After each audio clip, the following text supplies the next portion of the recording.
හැමදාමත් අපගේ මාසික කතිකාව විද්‍යුත් මතකයක් විදිහට ඉතිරි කර දෙන්නේ දොන් මායා ලෙසින් ප්‍රකට ජනක මායා දුන්න මහත්මයා. එතුමාවත් ඉතාමත් ආදරයෙන් ගෞරවයෙන් පිළිගන්නවා. ආචාර්ය සුනිල් විජේසිරිවර්ධන මහතා අද සියවසකට ආසන්න කාලයක් ලාංකීය සමාජ දේශපාලන සංස්කෘතික ක්ෂේත්‍රවල යහපත් වෙනසක් වෙනුවෙන් යහපත් පරිවර්තනයක් අපේක්ෂාවෙන් වැඩෙහි නියැලී සිටින අපූර්ව මිනිසෙක්. ඒ වෙනුවෙන් Tamanගේ සියලුම හැකියාවන් දක්ෂතාවයන් භාවිත කරන සොඳුරු මිනිසෙක්. සුනිල් සර්ව හඳුන්වා දෙන්න මට හැඳින්වීම් නාම විශාල සංඛ්‍යාවක් පාවිච්චි කරන්න පුළුවන්.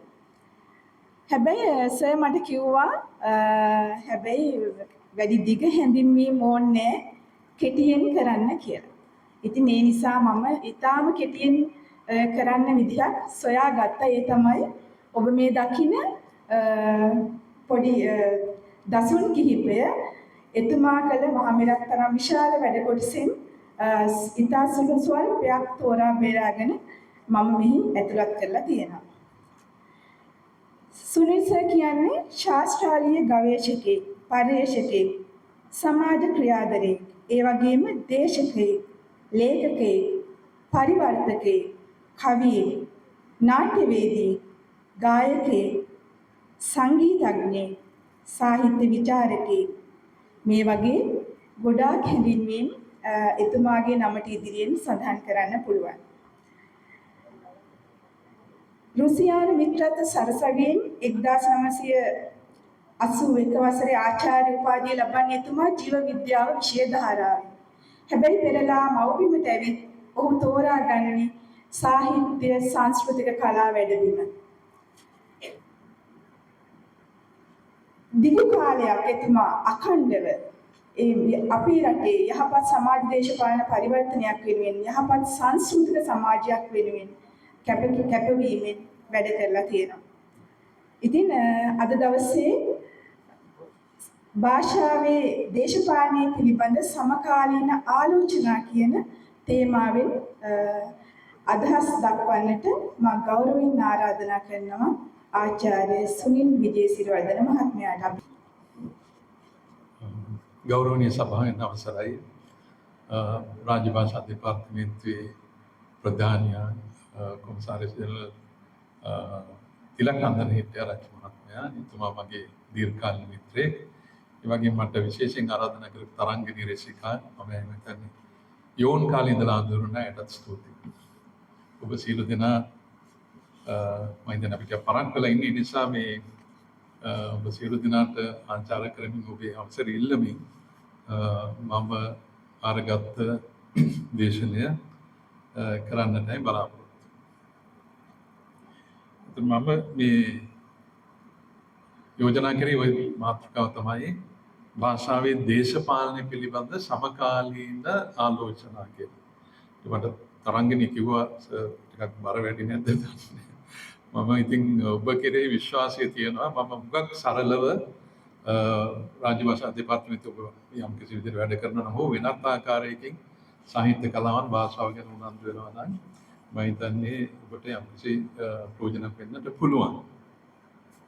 මේක තව විදිහකට මේ මාතෘකාව මම රෝගයන්වොත් අර්ථයන්වොත් ඒක කියන්න පුළුවන් සරලව භාෂාව මගින් භේදය සනාථ කිරීම හා භේදය ඉවත් කිරීම පිළිබඳ අධ්‍යතන ධාරණා කියලා. ඒතර භේදය සමාජ භේදයන් පිළිබඳ භාෂාවේ සම්බන්ධය පිළිබඳ කාරණයක් තමයි මගේ මේ දේශනෙට මාතෘකාවයි. භාෂාව සහ දේශපාලනය.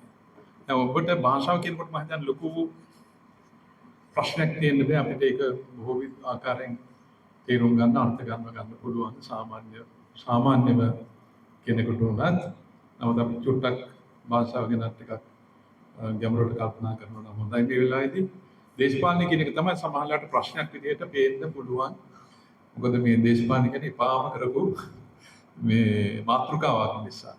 නමුත් මෙතන අදහස් වෙන්නේ අපි කියන ජාතික දේශපාලනය බල දේශපාලනයම නෙවෙයි.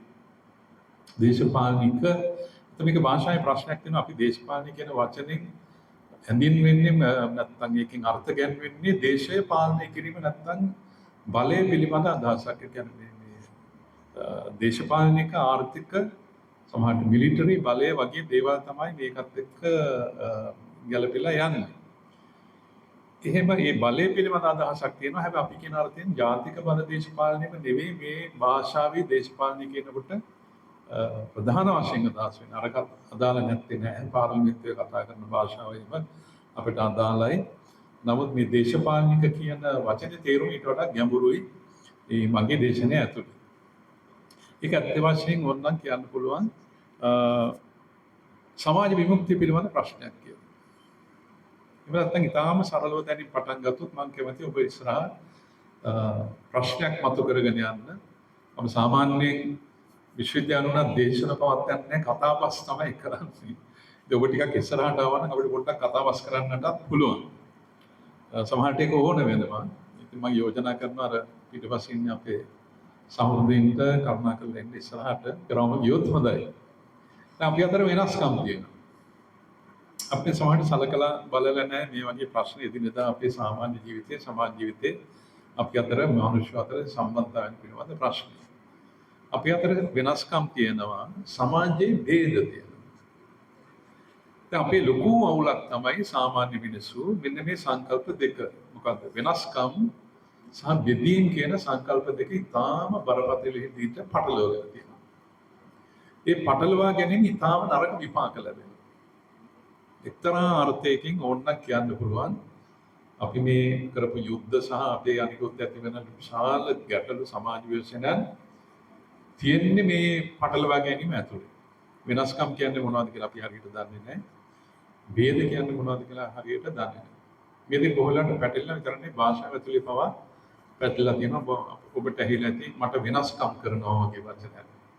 අපි අද හිතේ භාෂාව ගැන තමයි කතා කරන්නේ. ඒස හොඳ උනන්දුවෙන් ඉන්න මේ වචන ගැන. වෙනස්කම් කරනවා කියනකොට ඒක ටිකක් නරක තත්ත්වයක් නේ. මට වෙනස්කම් කරනවා කියනකොට. නමුත් වෙනස කියලා කියන්නේ ඒක නෙමෙයි. අපි ඔබ මෙතන වටපිටා බැලුවොත් ඔබට මෙන්නේ අපි අතර වෙනස්කම් අප්‍රමාණ ගණන් කරලා බැරි තරම් ප්‍රමාණයක් තියෙනවා. අපි ෆන්ඩමෙන්ටලි ප්‍රධාන වශයෙන් ගැහැණු පිරිමි වශයෙන් ලෛංගික වශයෙන් වෙනස්. අපේ මූණකට හැමේ පාට හැඩරුව කිලෝග්‍රෑම් ගණන ආදි වශයෙන් අපේ බාහිර අපේ පේන විදිය වෙනස්. ඊට වඩා ගැඹුරට ගියාම අපේ සමහරට දැනුම් පරාසයන් ආකල්ප රුචි අරුචිකම් මතිමතාන්තර වටිනාකම් ආදිය වෙනස්. සමහරට අපි සමානයි කියලා හිතාගන්න දේ ඇතුලේ පවා තියෙන වෙනස්කමක්. දැන් මෙතන ඉන්න පුළුවන් බෞද්ධයි ඉන්න පුළුවන්. ඔබ බෞද්ධයි කියලා හිතාගෙන විශ්වාස කරනවා. ඊගොට ඉස්ලාම් නැත්නම් මුස්ලිම් අපේ සහෝදර සහෝදරයන් ඉන්න පුළුවන්. කතෝලික ක්‍රිස්තියානි ඉන්න පුළුවන්. හින්දු අයත් ඉන්නට පුළුවන්.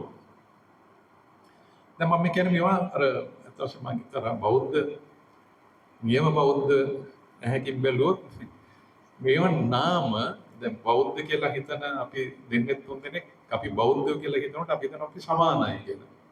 අපි නොවෙනස් කියලා කෙනෙක්ගෙන් වෙනස් නැහැ ආගම වශයෙන් කියලා. හැබැයි හොඳට කිට් වෙලා බැලුවොත් එන්නේ ඒ නාම පෝරුවට යටින් ඉන්නේ වෙනස් මිනිස්සු කියලා තමන්ගේ ආධ්‍යාත්මික ආගමික ජීවිතය ඇතුලේ පවා හොයලා බලුවාම ඒගොල්ලන්ගේ බෞද්ධකම එක වගේ නැහැ. එක බෝඩ් එකකින් ඒගොල්ලෝ සමානයි කියලා කියන්න බෑ. ඒ නිසා හරි වෙනස් අපි. ඔන්න ඔක තමයි මූලික අපේ නිරීක්ෂණයට අහු වෙන ඕන දේ අපි අත්‍යන්තයෙන් එකිනෙකාගෙන් වෙනස්. සෑම අතින්. දැන් ඒක ගාක් අපිට වෙලා නැහැ ඇත්තට දුර යන්න. නමුත් ගැඹුරින් කල්පනා කරොත් එන්නේ ඒකේ මූලික ලක්ෂණයක් තියෙනවා. මේ වෙනස්කම් ඉතා ගැඹුරු අර්ථයෙන් ස්වභාවිකයි. අපි මේ හදලා ඡන්දේ දාලා ඉල්ලගත්ත ඒවා එහෙම නෙවෙයි. කිසි දෙයක් එහෙම වුණා එහෙම වෙමින් පවතිනවා. දැනුත් ඔබ අපි වෙනස් වෙමින් ඉන්නේ. ඒක නවත්තන්න බෑ කාටවත්. වෙනස කියන්නේ ස්වභාවික දෙයක්. වෙනස් වීම ඩිෆරන්ෂියේෂන් වෙනස් වීම විශ්වයේම ස්වභාවය. තමයි එක වෙනස විභජනය ගැන කතා කරනකොට ඒක මූලික අපේ නිරීක්ෂණයක් විය යුතුයි. දැන් භේද කියන සිංහල භාෂාවට අපි එනවා ගොඩක් එකපාරට මතක් වෙන දේවල් කියන්න පුළුවන් අපිට. ભેදය කියනකොට ભેද, විභේදනය, කුල ભેදය, ලිංග ભેදය, පන්ති ભેදය, වර්ග ભેදය, වර්ණ ભેදය, ආගම් ભેදය වගේ දේවල්. දැන් ඒවා අපිට මුගක් මේක මෙහෙම සාකච්ඡා කරලා කල්පනා කරන්න හොඳ ක්‍රම තියෙනවා. ප්‍රශ්න අහලා මම ඉච්චර දුර යන්නේ නැහැ. නමුත් ඔබට බැලුවොත් පෙනේ මේ කියපු දේවල් ස්වභාවික නැහැ. අපි කියනවා සමාජ නිර්මිතයන් කියලා. නැත්නම් සමාජීය වශයෙන් නිර්මාණය කරගත්ත දේවල්. අපි හදාගත්ත දේවල්. කුල ભેදය, ලිංග ભેදය, පන්ති ભેදය, වර්ග ભેදය, වර්ණ ભેදය ආදී වශයෙන්. කිසිවක් ස්වභාවික නැහැ. මේවා අපි හදාගත්ත දේවල්. මනුෂ්‍යයාගේ ඕනනම් කියන්න පුළුවන් අවුල තියෙන බෙදම. මේ එක එක කාලවලදී එක එක විවිධ හේතු තත්ත්වයන් නිසා මේ ભેද මනුෂ්‍යයා නිර්මාණය කරගන්නවා. ඉතින් මේක ඇති උගා ගැඹුරට ගියාම ඔබට අපි මේක කතා කරන්න පුළුවන්. අපිට ඕන දීර්ඝ වෙලාවක් තිබුණා නම් වෙනස්කම් කියලා කියන්නේ මේ අතවසින් අපි ඒකට ගැන සතුටු වෙනවා මදි. බොහෝ වෙලාවට ඔය ජනවර්ග ප්‍රශ්න ගැන වුණත් මට ඇහිලා තියෙනවා. මේ වෙනස්කම් අපි ඉවසගෙන ඉන්න ඕන වගේ දෙයක්. අපි හොඳ මිනිස්සු අපි අනිත් මිනිස්සුන්ගේ වෙනස්කම් අපි ඉවසගෙන ඉන්න ඕන සාමය සඳහා කියලා. ඒ වගේ මෝඩ කතාවක් හිතන්නත් බැරි තරම්. ඇත්ත වශයෙන් බැලුවොත් මෙතන හරියට බැලුවොත් මේ වෙනස්කම් තමයි අපේ මනුෂ්‍යත්වයේ පැවැත්මේ මුල. ඒක දිග කතාවක් හිටියොත් වෙනස්කම් නැත්තම් බෙදා හදා ගන්න දෙයක් නැහැ, බෙදා ගන්න හදා ගන්න විදියකුත් නැහැ. වෙනස්කම් නිසා තමයි බෙදා හදා ගන්න පුළුවන්. නැත්තම් වෙනස් ද්‍රව දෙකක් අතරේ විතරයි හෝමාරුව සිද්ධ වෙන්න පුළුවන්. වෙනස් ද්‍රව දෙකක් අතරේ නැත්තම් වෙනස්කම් අතරේ විතරයි හෝමාරුව සිද්ධ වෙන්න පුළුවන්. ෂෙයාරින්. හෝමාරුව නැත්තම් පැවැත්මක් නෑ. අපි මේ හුස්ම ගන්න එකේ ඉඳලා කෑම බීම එතනින් එහාට ගියාම අපි හිතනවා කල්පනා කරනවා අද මේ කොහොම පිටපස්සේ තියෙන හෝමාරුව. වෙනස් කෙනෙක් එක්ක වෙනස් දෙයක් එක්ක. අපි හුස්ම ගන්නකොටම අපි නොවන කෙනෙක් එක්ක සම්බන්ධ නැහැ. තමයි හරිත ලෝකේ. ඔබ ළඟ මොන බැංකු කාඩ් තිබුණත් වැඩක් නැහැ. ඒ හරිත පත්‍ර වෙන්න නැවතුත් අපි ඉවරයි. අපි එයත් එක්ක හරිත ලෝකයේත් එක්ක අපි බෙදා හදා ගන්නවා. අපි හුස්ම ගන්නවා කියන්නේ ඒකයි. අපි කෑම බීම ආදී පිටපස්සේ එක පැත්තෙන් ස්වභාව ධර්ම තියෙනවා අනිත් පැත්තෙන් ලක්ෂ ගම් මිනිස්සු ඉන්නවා.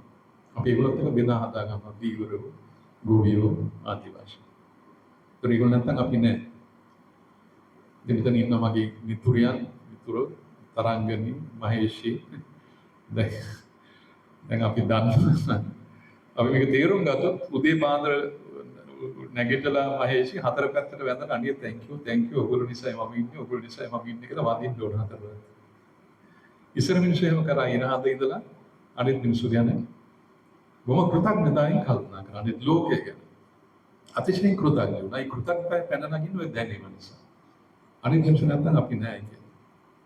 මම මේ මහේෂි උදාහරණ දෙකත් මේ කාරණයක් පෙන්නලා දෙන්නවා.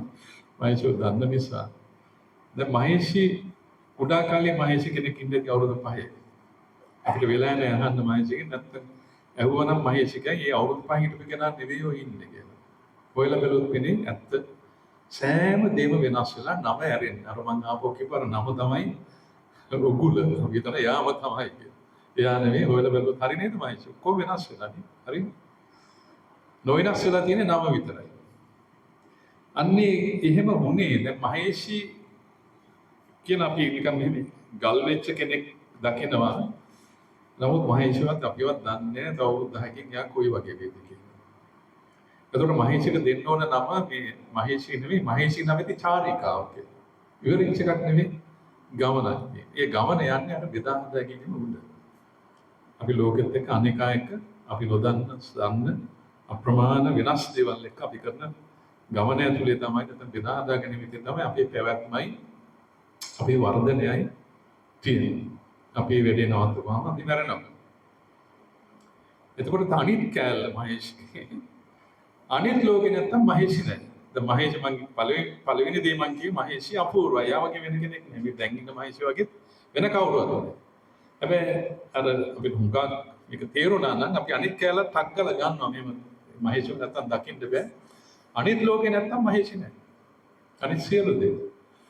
මෙතන තමයි මෙන්න මේ පැරඩොක්ස් එකක් අපේ පැවැත්මේ පැරඩොක්ස් එකක් තියෙන විරෝධාභාසයක්. මේක ගලපලා හිතා ගන්න අපිට බැරි එක තමයි අවුල. අපි වගේ වෙන අය නැත්නම් අපිට. සාමාන්‍යයෙන් අපි අවුල පැන නගින්නේ ඔය නරක මතවාද පැන නගින්නේ මේ සූත්‍රයෙන් එකක් ගලව ගත්තා. අනිත් අය නැත්තම් මම නැහැ කියන එක අමතක වුණාම මම ඉන්නවා එතන ඉඳලා මගේ ඔළුව ලොකු වෙන්න පටන් ගන්නවා මම කියලා. ලොකු මමත්වයක් සංකීර්ණ ආකාරයට කොම්පැරන. භාෂාව හෝ වෙනත් මනුෂ්‍ය සැකසුම් සම්බන්ධයෙන්ද කතාව මහේෂිගේ කතාව වගේමයි. සිංහල භාෂාව වගේ වෙන භාෂාවක් නේ අනිත් භාෂා නැත්තම් සිංහල භාෂාව. උතන තමයි ඇත්තටම කලාපීය භාෂා නැත්තම් අනිත් භාෂා නැත්තම් සිංහල භාෂාව නෑ. මේ එකක් ගලව ගත්තාම සිංහල භාෂාව වෙන වගේ වෙන භාෂාවක් අපි හරි ආදරේ සිංහල භාෂාවට. හැබැයි අපිට ලොකු කෘතඥතාවයක් තියෙනවා අපේ කලාපීය භාෂාවට. දෙමළ භාෂාවට තෙලිඟු, ආන්ධ්‍ර වල කියන කන්නඩ, පාලි, සංස්කෘත. මේ භාෂාව ලොකු ගනුදෙනුවක් ඇතුලේ තමයි සිංහල භාෂාව උස්මහත් වෙලා දැඩි වෙලා තියෙන්නේ. පසු කාලීන යුරෝපීය භාෂාවක සහ වෙනත් ඊට පෙර තිබෙච්ච නොවකුත් උපභාෂා ප්‍රමාණ එහෙම ගිහිල්ලා තමයි අපේ භාෂාව මෙහෙම අපේ භාෂාව වෙන්නේ පවතින. තාම සිංහල භාෂාව චාරිකාවක් එක ගමනක්. ඔබ සිංහල භාෂාව කියලා නම දැම්මට පොළොන්නරුවේ භාෂාව ඔබට දුන්නොත් ඔබට ඒක කියවන්න බෑ වෙන කෙනෙක්. එයාගේ අනන්‍යතාවය වෙනස්. මුගක් වෙනස් කියන්නේ. ඉතින් මේක ගමනක්. අනිත් භාෂා නැත්තම් සිංහල භාෂාවක් නැහැ. මේක නොදන්නා වුණාම තමයි අනිත් භාෂාවක් නැතුව සිංහල භාෂාවක් නැහැ. සිංහල අනිත් ඒ අනන්‍යතාවයෙන් නැතුව අපි නැහැ කියන එක නොතේරුණාම තමයි ඔය හෙළවුරුමේ වගේ සංවිධාන හදාගන්නේ. දැන් අපි විතරයි නැත්තම් අපේ උරුමේ මාර එකක් අනිත් ලෝකෙම බලන්නේ අපි විනාශ කරන්න වගේ නිකන් උම්මත්තක මතවාදයන් හදාගන්නවා. ඔබ දන්නවද හෙළවුරුමේ කියන වචනේ උරුමය කියන පදය දෙමළ භාෂාවෙන් ආපු එකක්. උරුමේ. ඉතින් මේ කට්ටියට දෙමළ භාෂාව නැතුව තමන්ගේ නමවත් හදාගන්න බැරි. ඒක දැනගෙන හිටියනම් පිස්සුව කරන්නේ නේ අනිත් thank you කියලා දෙමළ භාෂාවට වදින්න කරන්නේ නේ. ඉතින් ඔක තමයි මෙන්න මේ මූලික අදහස හරි වැදගත්. වෙනස්කම් නැත්තම් අපේ පැවැත්මක් අපේ ගමනක් කිසි දෙයක් නැහැ. ආලෝකයේ මඟ මේ වෙනස්කම් වල මඟ මනුෂ්‍යයන්. ඒ තරම්ම බරපතල ගැටලුව අඳුර තමයි අපි හදාගත්ත භේදය. ඒක අඳුරේ මාර්ගය කියලා කියන්නේ. අපේ සියලුම සමාජ ව්‍යසනයන්ගේ මුල මේ අපි හදාගත්ත ලෙඩේ. එකිනෙකා පාගන්න අනේකා බුදුන් වහන්සේගේ භාෂාවෙන් කිව්වොත් මේක ඇහි ලෙඩක්. පැන නගිනවා කියලා බුදුහාමුදුරුවෝ කියන උන්වහන්සේ කාලේ. මොකද ඊට කලින් තිබිච්ච ජනපද යුගයේ මෙච්චර ලෙඩ තිබුණේ නැහැ. විශේෂයෙන් ගැහැණිය දකින ආකාරය සම්බන්ධයෙන් ලෙඩ තිබුණේ නැහැ. කුලයේ භේදේ තිබුණේ නැහැ. අපි මේක ගොඩක් තිබුණේ ආරම්භක මාතෘමූලික මුල් ජනපද යුගවල. ඊට පස්සේ මේක ටික ටික නරක වෙන්න පටන් ගන්නවා. ඒක ගොඩක් තියෙනවා. බුදුන් වහන්සේ අන්නේ සංක්‍රාන්තික යුගයේ අවුල් වෙන යුගයේ භේද ඇති වෙන යුගයේ මුල්ම ඇති වෙන භේදය තමයි ඉන්දියාවේ ආර්ය අනාර්ය භේදය. ආර්ය සහ අනාර්ය පිළිබඳ අදහස්. අත්වශයෙන් බුදුදහම තේරුම් ගන්න බෑ අපි මේ කොන්ටෙක්ස්ට් එක නැත්තම් සන්දර්භය බුදුන් හිටපු සන්දර්භය උන්වහන්සේ බාරගත් අභියෝගය දන්නේ නැත්නම් ඔබ බෞද්ධයෝ නම් මෙතන ඔයගොල්ලෝ අහලා ඇති මේ බුදුදහමේ එක්තරා ආර්යවාදයක් තියෙනවා කියලා. චතුරාර්ය සත්‍ය ආර්ය අෂ්ටාංගික මාර්ගය හැමතැනම මේ ආර්ය කතාවක් කියනවා. ආර්ය. මේක තේරුම් ගන්න බෑ. බුදුන් වහන්සේගේ ධර්මාන පටන් ගන්නකොට මුල්ම ප්‍රශ්නේ උන්වහන්සේ දකින ප්‍රශ්නේ මනුස්සයාගේ මේ ආර්ය අනාර්ය භේදේ බුදුන් වහන්සේ කියන ඇහි ලෙඩක් කියලා. දිට්ඨි රෝගය. මොකක්ද ලෙඩේ? එක මිනිස්සෙකුට අනිත් මිනිස්සයා තමාසේම මිනිසෙක් ලෙස නොපෙනීමේ රෝගය. එකයි ලෙඩේ. මොකද්ද? එක මිනිස්සෙකුට අනිත් මිනිස්සයා තමාසේම මිනිසෙක් ලෙස නොපෙනීමේ රෝගය වැළඳෙමින් පවතිනවා කියන එක තමයි බුදුන් වහන්සේගේ තම සමකාලීන සමාජය පිළිබඳ නිරීක්ෂණය වෙන්නේ. ඇයි එහෙම වෙන්නේ? කුල ભેද. එතකොට ඒ කාලේ ಜಾති ගෝත්‍ර ભેද පැන නගිනවා. මුල්ම ભેදය තමයි ඔය ආර්ය අනාර්ය ભેදය. එතකොට ආර්යෝ කියපු කණ්ඩායම ඇතුලේ ඒ මුල් කාලේ ප්‍රධාන කුල තුනක් තිබුණා. ඊට පස්සේ ඉස්ලාම් දෙකයි, ඊට පස්සේ තුනක් ආවා. බ්‍රාහ්මණ, ක්ෂත්‍රිය, වෛශ්‍ය කියලා. වෛශ්‍ය කට්ටිය පස්සේ ආවා. ඊට පස්සේ අනාර්යෝ කියලා කට්ටිය ඇතුලේ අස්පර්ශක පල්ලෙහා තිබුණා. උගක් කම්මාරු කියන්නේ පල්ලෙහා වැඩ කරපු අස්පර්ශක මිනිස්සු. කුලේ ඒ ආර්යට ඇහින් බලපහම අතිශයින්ම නිහින දීන කිලුටු මිනිස්සු තරම් නොවන මිනිස්සු. දොනේ ඒගොල්ලන්ගේ රෝගින් ඇහින් අනාර්ය මිනිස්සු නෙවෙයි. සංකල්ප දෙන බ්‍රහ්මයාගේ කටින් තමයි මේ ආර්ය උපදින්නේ. පාද දූවිලි වලින් තමයි අනාර්ය උපදින්නේ. ඒ තරමට මේ තේරුම් ගත්ත නැත්නම් සම්මුතිය ඒ කතිකාව පිළිගත්ත විදිහේ සාල ભેදයක්. ඉතින් බුදුන් වහන්සේ බාර ගන්න අභියෝගය ඇත්තටම ඕකයි. උන්වහන්සේ ඉන්න කාලේ එම ලොකු ප්‍රශ්නයක් තියෙනවා. මේකට උත්තර නැතුව මොන විමුක්තියක්වත් නැහැ. දැන් අද අපේ ඔළුවේ තියෙන මේ හරි පුද්ගල විමුක්තිය පිළිබඳ අදහස ආධ්‍යාත්මිකත්වය කියලා අපි හිතන්නේ ඒකයි. නමුත් ඒ සමග ආධ්‍යාත්මිකත්වයේ සමග නැත්නම් මනුෂ්‍ය විමුක්තිය ඇතුලේ සමාජ විමුක්තිය පිළිබඳ ප්‍රශ්න බුදුන් වහන්සේගේ දහමේ එකට තිබුණේ. මේවා ගැළවිලා තිබුණේ නැහැ. පුද්ගලයා පිළිබඳ ප්‍රශ්නයයි සමාජ ප්‍රශ්නයයි. ඒක උඩු කරන්න ඕන තරම් දේවල් බුදුදහමෙන්ම උන්වහන්සේගේ චරිතයෙන්ම ගන්න පුළුවන්. අප්‍රමාණ දේවල්. ඇයි භික්ෂු සංඝය හැදුවේ කියන එකටත් ඕන එතනින්ම උත්තර ගන්න පුළුවන්. දැන් ඕන මම එකක් කෙටියෙන් කියන්න මේක ටිකක් කල්පනා කරන දෙයක් නිසා උන්වහන්සේ කාලේ මිනිස්සෙක් පාරේ එන උත්තර පංචාල දේශයේ මේ වේදෙන් පැන නැගිලා යනකොට මිනිස්සෙක් දැක්කොත් යාව රූපයෙන් කියන්න පුළුවන් අහවල් කුලේ කියලා. රූපයෙන් කියන්න පුළුවන් කුල ලක්ෂණ තුනක් නිසා. කොණ්ඩේ සකස් කරලා තියෙන විදිය, ආභරණ තියෙන විදිය සහ ඇඳුම්. ඒ රූපයෙන් කියන්න පුළුවන් අහවල් කියලා. අහවල් කුලේ. බුදුහාමුදුරුවෝ භික්ෂුවක් කරද්දී මොකද කරන්නේ? අර කුල ලක්ෂණ තුනට මොකද කරන්නේ? කොණ්ඩේ කපනවා, ආභරණ ගලවනවා, ඇඳුම් ගලවලා වෙන එකක් දානවා. එතකොට කියන්න බෑ මේ අහවලා කියලා. ඒක තියෙනවා. දහමෙම තියෙනවා මේ හතර මෙහෙම ගංගාවලින් ආපු මේ විවිධ අය එකම මොහොතේ වැටුනහම එකම ලවණ රසය තියෙනවා වගේ නැත්නම් විමුක්ති රසය තියෙනවා වගේ මේක එක්කෙනෙක් වෙනවා. එක වගේ වෙනවා කියන්නේ.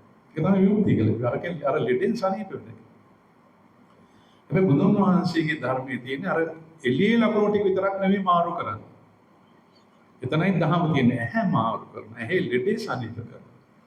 මනුස්සයාට අනිත් මනුස්සයව මිනිස්සෙක් ලෙස පේනවා. ඒක තමයි විමුක්තිය. ඒක තමයි දුක. ඒක තමයි සමාජ විමුක්තිය පිළිබඳ ප්‍රශ්න බුදුදහමෙන් ගෙලිලා ගියදී ඔය බුද්ධ ගෝසාම්පුරන් කාලවල ආදි වශයෙන් අපේ දහමේ පාදම නැති වෙලා කියන එක වෙනම කතාවක්. නමුත් මම මේ කතාව ගත්තේ බුදුදහමත් බුදුන් වහන්සේ කතාවක් ගත්තේ උන්වහන්සේ විශාල වශයෙන් මේ භාෂාවේ දේශපාලනික මැදිහත්වීම් පාවිච්චි කරා තමන්ගේ කාලේ පරිවර්තනය සඳහා. ලේ බිඳුවක් කරවන්නේ නැතුව මේ කතන්දරේ මාරු කරන්න භාෂාව පාවිච්චි කරනවා. මම දැම්මම ඔබට කිව්වා මේ දැනටත් ඔබට කියලා කිව්වා එක විදිහක් එක උදාහරණයක්. ඒක උදාහරණයක් මම දැනටත් කිව්වා අපිට පස්සේ තමයි මේක දෙතම තේරෙන්නේ මේ කතන්දරේ ගියයින් පස්සේ. මම මේ වෙලාවේ ප්‍රශ්න අපේ සම්බන්ධයෙන් පොඩ්ඩක් පැහැදිලි කරගෙන යන්න. බුදුන් වහන්සේ කරපු පුදුමාකාර දේ. භාෂා දේශපාලනයේ මැදිහත් වෙච්ච ආකාරය. දැන් ආර්ය අනාර්ය භේදය තියෙනවනේ. දැන් කරපු වැඩේ මම කියවනේ හැබැයි භාෂායි කරපු වැඩේ තමයි වැදගත් වෙන්නේ. ඒක තමයි වැඩේ. එතකොට ආර්ය කියන සංකල්පයට අයිතිව තිබුණා යමක්. ආර්ය උපතින් ආර්ය වෙන්නේ. ඒගොල්ලෝ නෝබල්, ඒගොල්ලෝ උතුම්. ඒගොල්ලෝ බ්‍රහ්මයේ කටින් ආවේ. ඒගොල්ලෝ මහවල්. ක්ෂත්‍රියෝ, නැත්නම් බ්‍රාහ්මණ, ක්ෂත්‍රිය ආදි වශයෙන් ඒගොල්ලෝ ආර්යෝ, ඒගොල්ලෝ උපතින් ආර්ය වෙන්නේ. කියන අදහස. දැන් බුදුන් වහන්සේලා මොකද කියන්නේ මහජනයාට? බුදුහාමුදුරුවෝ මේක තමයි ප්‍රශ්නේ කියලා. ආර්යෝනේ ආර්ය වෙන්න. ආර්ය වෙනවා. ඒගොල්ලෝ උතුම්, ඒගොල්ලෝ උතුම්. හැබැයි ඒක කාරණයක් තියෙනවා. ආර්යෙක් වෙන්නේ ක්‍රියාව. අන්න අපි කියන කොනොටේෂන් එක. වචනේ සංඥාව මාරු කරනවා බුදුහාමුදුරුවෝ. ආර්යෙක් වෙන්නේ ක්‍රියාව. උපතින් කියප එක ඒ වචන තියාගෙන ආර්ය කියන වචනේ තියාගෙන ඒකේ කොනොටේෂන් එකේ අර්ථය මාරු කරනවා. අලුත් කතාවක් දාලා මේක. ආර්යෙක් වෙන්නේ ක්‍රියාව. මොන ක්‍රියාවෙන්ද? මොන ක්‍රියාවෙන්ද? ඒකත් ඉතින් අප්‍රමාණ නොවුත් තැන්වල හොයාගන්න පුළුවන්. චරත බික්කවේ බහුජන හිතායි බහුජන සුඛායි ලෝකානුකම්පායි. මොන ක්‍රියාව? බොහෝත් වේශයෙන් ඉන්නවා මනුෂ්‍යයාගේ යහපත වෙනින් වැඩ කරන්න. මෙන්න මාර්ගය. ආර්ය මාර්ගය. ඒකේ යන ඕනම කෙනෙක් ආර්යෙක් වෙනවා. දැන් මේක තමයි විප්ලවීය වැඩේ. වචනේ මාරු කරගෙන වචනේ අර්ථය මාරු කරනවා. ආර්ය කියලා එක අර්ථයක් තියෙනවා බාරගත්ත සියවස් ගණනාවක් තිබිච්ච අර මනුෂ්‍යයා ભેද කරපු දේ. බුදුන් වහන්සේ වෙල මේ ආර්ය කියන වදනේ සංකල්පයේ අර්ථය මාරු කරනවා. යටින් මාරු කරනවා විතරක් නෙමෙයි ඒකට දොරක් අරිනවා. ඊගොල්ල අප්‍රමාණ මිනිස්සු මේ අනාර්ය භාවයට පත් කරලා හිටපු මිනිස්සුන්ට දොරේ ගියාම ආර්යෙක් වෙන්න පුළුවන් කියලා ඒගොල්ලෝ ඕ ගාන එනවා ආර්ය මාර්ගයට. මාර්ගය අරකයි. චරත බික්කවේ බහුජනීයතාය බහුජන සුඛාය ලෝකානුකම්පාය. බොහෝ දෙනාගේ යාපත් වෙන්නේ වැඩ කිරීම සඳහා වූ මාර්ගයට එනවා. කරේ අන්තිම වෙලම අර ඇත්ත වශයෙන් අපි භාෂාවේ දේශපාලන පැත්තෙන් බැලුවම බුදුහාමුදුරුවෝ කාටවත් ඒක රණ්ඩු කරන්න කියන්නේ නැහැ. මේක තේරුම් මාරු කරපු එක කියන්නේ වදනේ තේරුම් මාරු කරන. දැන් මේක මතක තියාගෙන අපි ඉදිරියට යමු. දැන් මම කිව්වා දේශපාලනික කියන වචනේ තේරුම් කරන්නයි මට ටිකක් ඕන වුණේ. මෙන්න මේ වෙලේ තමයි ඔය දේශපාලනික කියලා කියන්නේ භාෂාවේ දේශපාලන.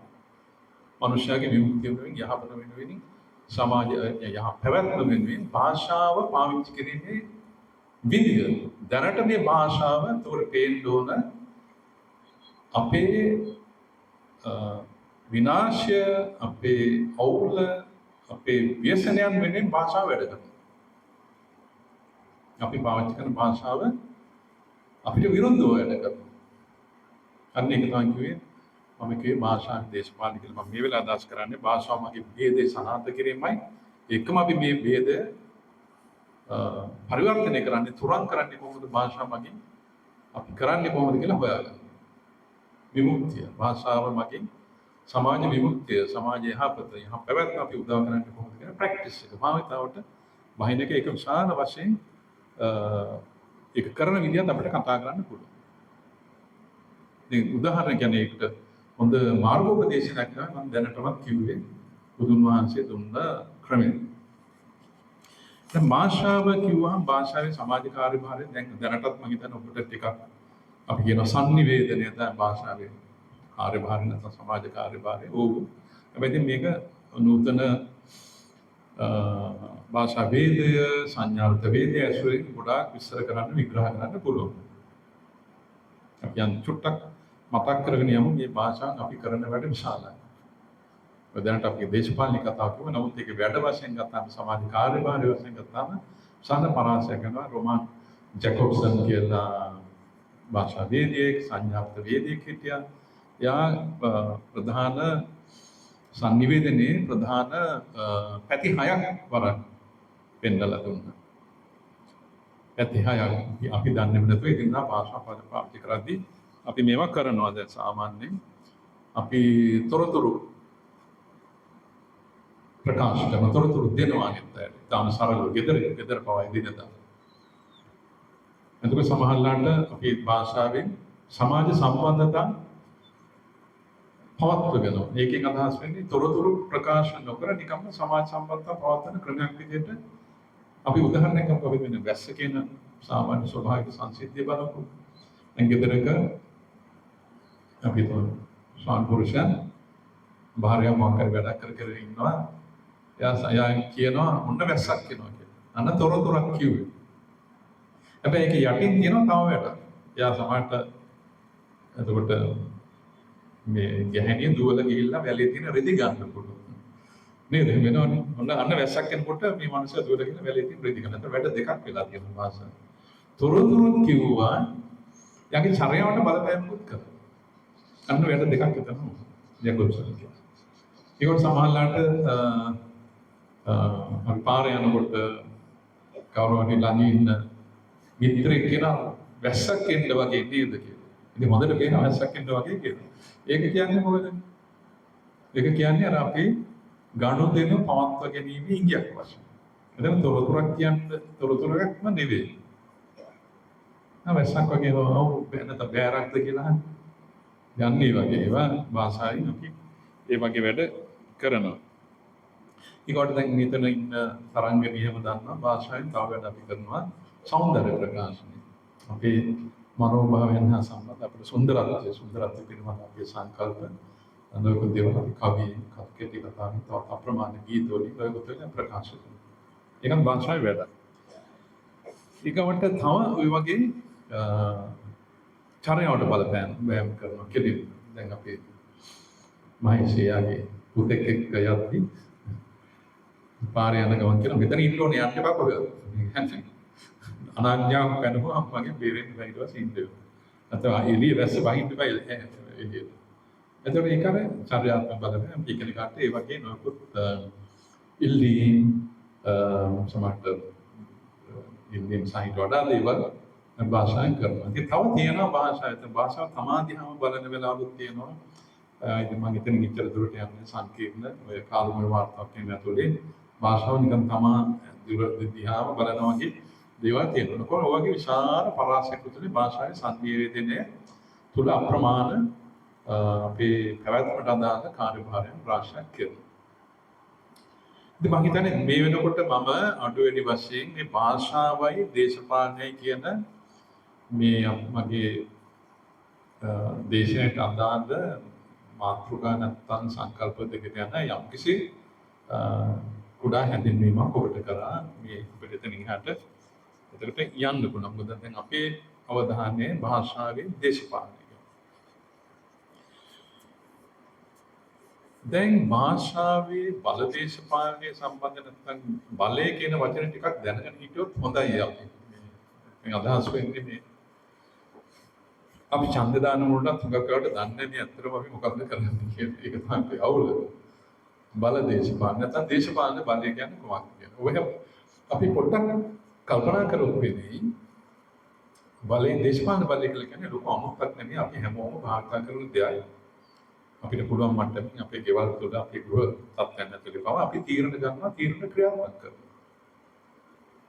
දේශපාලන බලය කියන එක අපි එක්සර්සයිස් කරනවා භාවිත කරනවා සෑම නිරෝගී මානසිකව සමාජයේ සමාජිකයෙක්ම එදිනෙදා ජීවිතේ.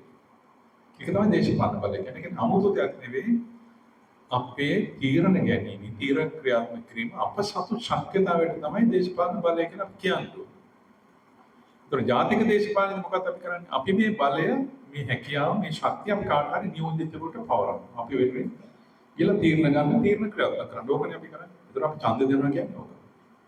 ඡන්ද දෙනකොට අපි නියෝජිතයෙකුට අර පවරනවා අප සතු තීරණ ගැනීම, තීරණ ක්‍රියාත්මක කිරීමේ ශක්තිතාවය, හැකියාව අපි පවරනවා.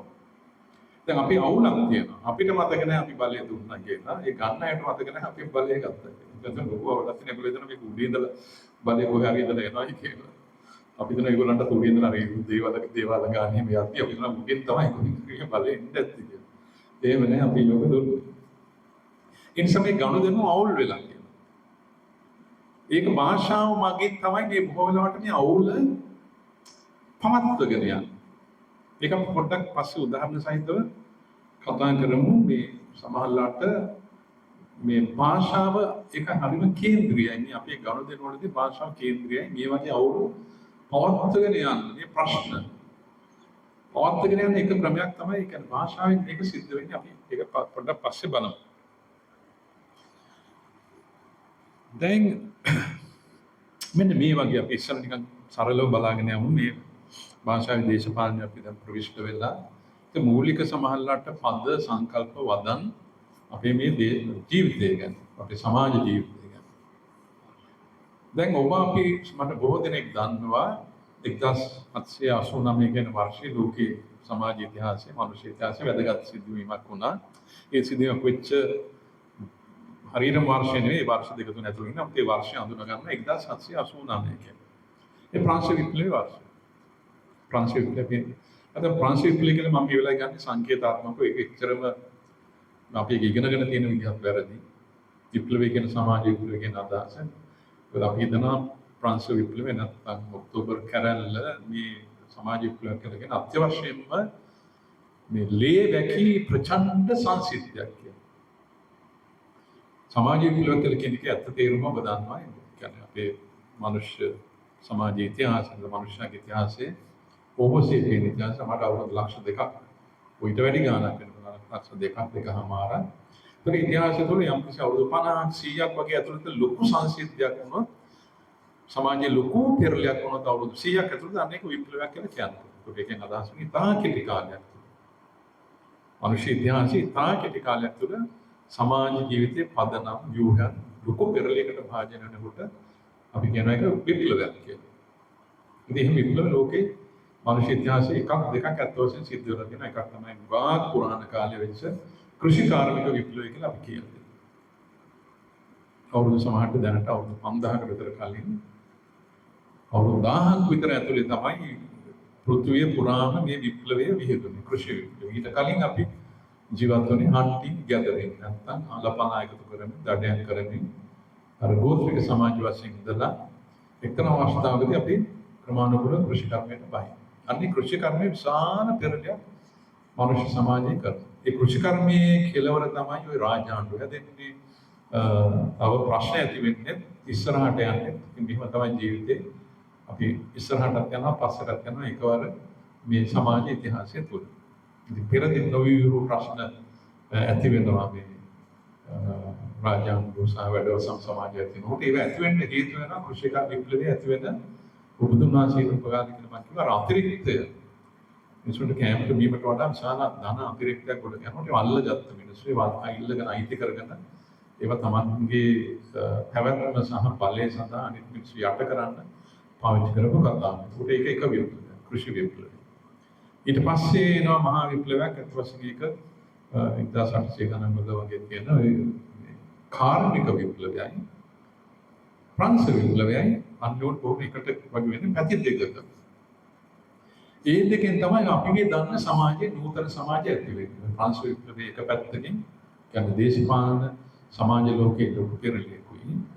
කෘෂි කාර්මික විප්ලවයෙන් අපි කාප්පීපු අපි දේවල් නිෂ්පාදනය කරපු ආකාරයේ ලොකු පෙරලියක්. දෙකම විප්ලව. අපි අතින් පයින් සතුන්ගෙන් වැඩ ගන්න ඒ වෙනුවට අපි එකපාරට යන්ත්‍ර වලින් සමහරට අපි ඉස්සලා 80කින් වැඩ කරන්න 80000ක් විතර බලයෙන් වැඩ කරන්න මහා පරිමාණ නිෂ්පාදනය අපි පටන් ගන්නවා කාර්මික විප්ලවයෙන් පස්සේ. ඒක විශාල පෙරලියක් කරන ලොකු විප්ලවයක්. ප්‍රංශ විප්ලවය සංකේතවත් කරන්නේ රාජාණ්ඩු වැඩවසම් යුගයේ තිබිලා ඒක ලොකු පෙරලියකට ඇවිල්ලා ප්‍රජාතන්ත්‍රවාදී සමාජ ක්‍රමයන් දේශපාලන ක්‍රමයන් ලෝකයේ ඇති වෙනවා. මම කිව්වා මේ ප්‍රංශ විප්ලවය අපි වැරදියට ඉගෙනගෙන තියෙන්නේ කියලා. පොඩි විප්ලව කියන જાතිය මහා ප්‍රචණ්ඩ දේවල් කියලා අපි විශ්වාස කරනවා. ඒකට අනාගතයේදී එහෙම ලොකු හොඳ පෙරලියක් කරනකොට අනිවාර්යෙන් ලොකු ගලවුඩ සටනක් එමෙ කියලා හිතන විශාල පිරිසක් ලංකාවේ ඉන්නවා. නමුත් ඔබ කල්පනා කරොත් ඇත්ත ඉතිහාසය යුරෝපීය ඉතිහාසය ඔය ප්‍රංශ විප්ලවය වෙච්චදී ඊට වඩා ගැඹුරින් ඊට වඩා හොඳින් අවුරුදු 50ක් වැඩි වුණොත් 100ක් ඇතුළත වෙනවා. සමහරවිට මුළු බටහිර යුරෝපයේ මේක සිද්ධ වුණා. ස්කැන්ඩිනේවියන් රටවල ෆින්ලන්තය, ඩෙන්මාර්කය, ස්වීඩනය, ඕලන්තය වගේ රටවල ඔක්කොම ගිහම අර ප්‍රජාතන්ත්‍රවාදී විප්ලවය වෙනවා. කිසි ඔය කියන හිංසාව තිබුණේ නැහැ. සමහර රටවල එංගලන්තේ පාව රජවරු ඉතුරු වෙනවා. රාජාණ්ඩු නැති වෙනවා. මිනි මරාගත්තෙත් නැහැ. අර විප්ලවය සිද්ධ වුණා. ඒතර විප්ලවයක් කියන්නේ අනිවාර්යෙන් මරා ගන්න එකක් නෙවෙයි. කොහොම හරි මේ කාලේ මට මේ ප්‍රංශ විප්ලවය කියන්න ඕනේ භාෂාවේ දෙයක් ගැන කියන්න. මේ අපි තාම ඉන්න අවුල පෙන්නන්න පුළුවන්. අපි දැන් ඔන්න භාෂාවේ දේශපාලන බහැලා ඉන්නේ ටිකක්. දනිස්සක් හරි. ඔබ දන්නා ප්‍රංශ විප්ලවයට පෙර නැත්නම් අර මම කියපු ප්‍රජාතන්ත්‍රවාදී විප්ලවයට පෙර සමාජයේ දේශපාලන ලෝකයේ බැලුවහම ඒක හැදිලා තිබිච්ච විදිහක් තිබුණා, ආණ්ඩු කරන ක්‍රමයක් තිබුණා. ඒකේ අපි කියන බල දුරාවලිය, අර තීරණ ගැනීම තීරණ ක්‍රියාත්මක කිරීමේ පිරමීඩයක් වගේ දුරාවලිය උඩම කෙනෙක් හිටියා රජුරු. පිරමීඩාකාර ව්‍යුහයක් කියලා කියනවා. අපි ඇත්තට ලොකුට මේ වෙලාවේ කල්පනා කරන්න ඕනේ නැහැ. මට ඔක කියන්න මම හිතන්නේ වෙලාව නැහැ. මම ගාව තියෙනවා ස්ලයිඩ්ස් මම හිතන්නේ අපි ඒ වෙලේට බහින්න ඕනේ. නිකන් තාක්ෂණයේ මේ වෙලාවේ පාවිච්චි කරන්න ගියොත් ඒක උදව්වක් වුණත් මට කාලය යන වැඩක් නෙවෙයි. හදාගන්න. ඉතින් මේ නිසා ඔපරේට් ගැන මට ලොකු විශ්වාසයක් තියෙනවා. ඔබට හැකියාවක් තියෙනවා මේක පරිකල්පනය කරන්න. පිරමීඩයක් වගේ සැකස්මක් මේක ස්තර තියෙන්න පුළුවන්. ඒක උඩම තට්ටුවේ ඉන්න රජු. ඊපස්සේ මේ දේශපාලන තට්ටු පල්ලයට ගහනවා. පල්ලයට විශාල බහුජන සමාජයක් වෙනවා බලය රහිත. ඒතර උඩම කට්ටියට ගොඩාක් බලය තියෙනවා. තීරණ ගන්න, තීරණ ක්‍රියාත්මක කරන්න. රජුන්ට අවසාන බලය තියෙනවා. යාන්කම් නීතිය වගේ නීතියට උඩින්. පල්ලෙහා මිනිසුන්ට කිසිම බලයක් තමන්ගේ තීරණ ගන්න හැකියාවක් නැහැ. අන්න ඒ කාලේ මේ දෙන්නෙක් හිටියා දේශපාලන ලෝකේ. ඒ දෙන්නව නම් කරේ පාලකයා සහ පාලිතයා කියලා. පාලකයෝ හිටියා, පාලිතයෝ හිටියා. පාලනය කරන අය හිටියා, පාලනය ලබන අය හිටියා. පාලක පාලිත ભેදය. දැන් සංකේතාත්මක ප්‍රාංශයෙන් පස්සේ ලෝකෙන් පාලකෝ පාලිතෝ ඉවර වෙනවා, තුරන් වෙනවා. ඒකයි මම කියන්න ඕනේ. ඊට පස්සේ ඉන්න ඕනේ ජනතාව සහ ඒගොල්ලන්ගේ නියෝජිතෝ විතරයි. දේශපාලන භූමිය. ජනතාවයි නියෝජිතෝ. දැන් අපේ රටේ බලපහම අපි තාම කතා කරනවා පාලකෝ, හොඳ පාලකෝ ගැන කතා කරනවා. අපි පාලකෝ පිළිගන්නකොටම අපි පාලිත වෙලා ඉවරයි. එන අපි පාලිත වෙලා පිළිගන්නවා. ඒතර මේ තර්කනේ ඇතුලේ අපි භාෂාවෙන් තව වැඩ කරනවා. ඒතර ඇත්ත වශයෙන් අපි පාලිතව බවටපත් වෙනවා. අපේ නියෝජිතව පාලක බවටපත් වෙනවා. වෙන භාෂාවේ වැඩ.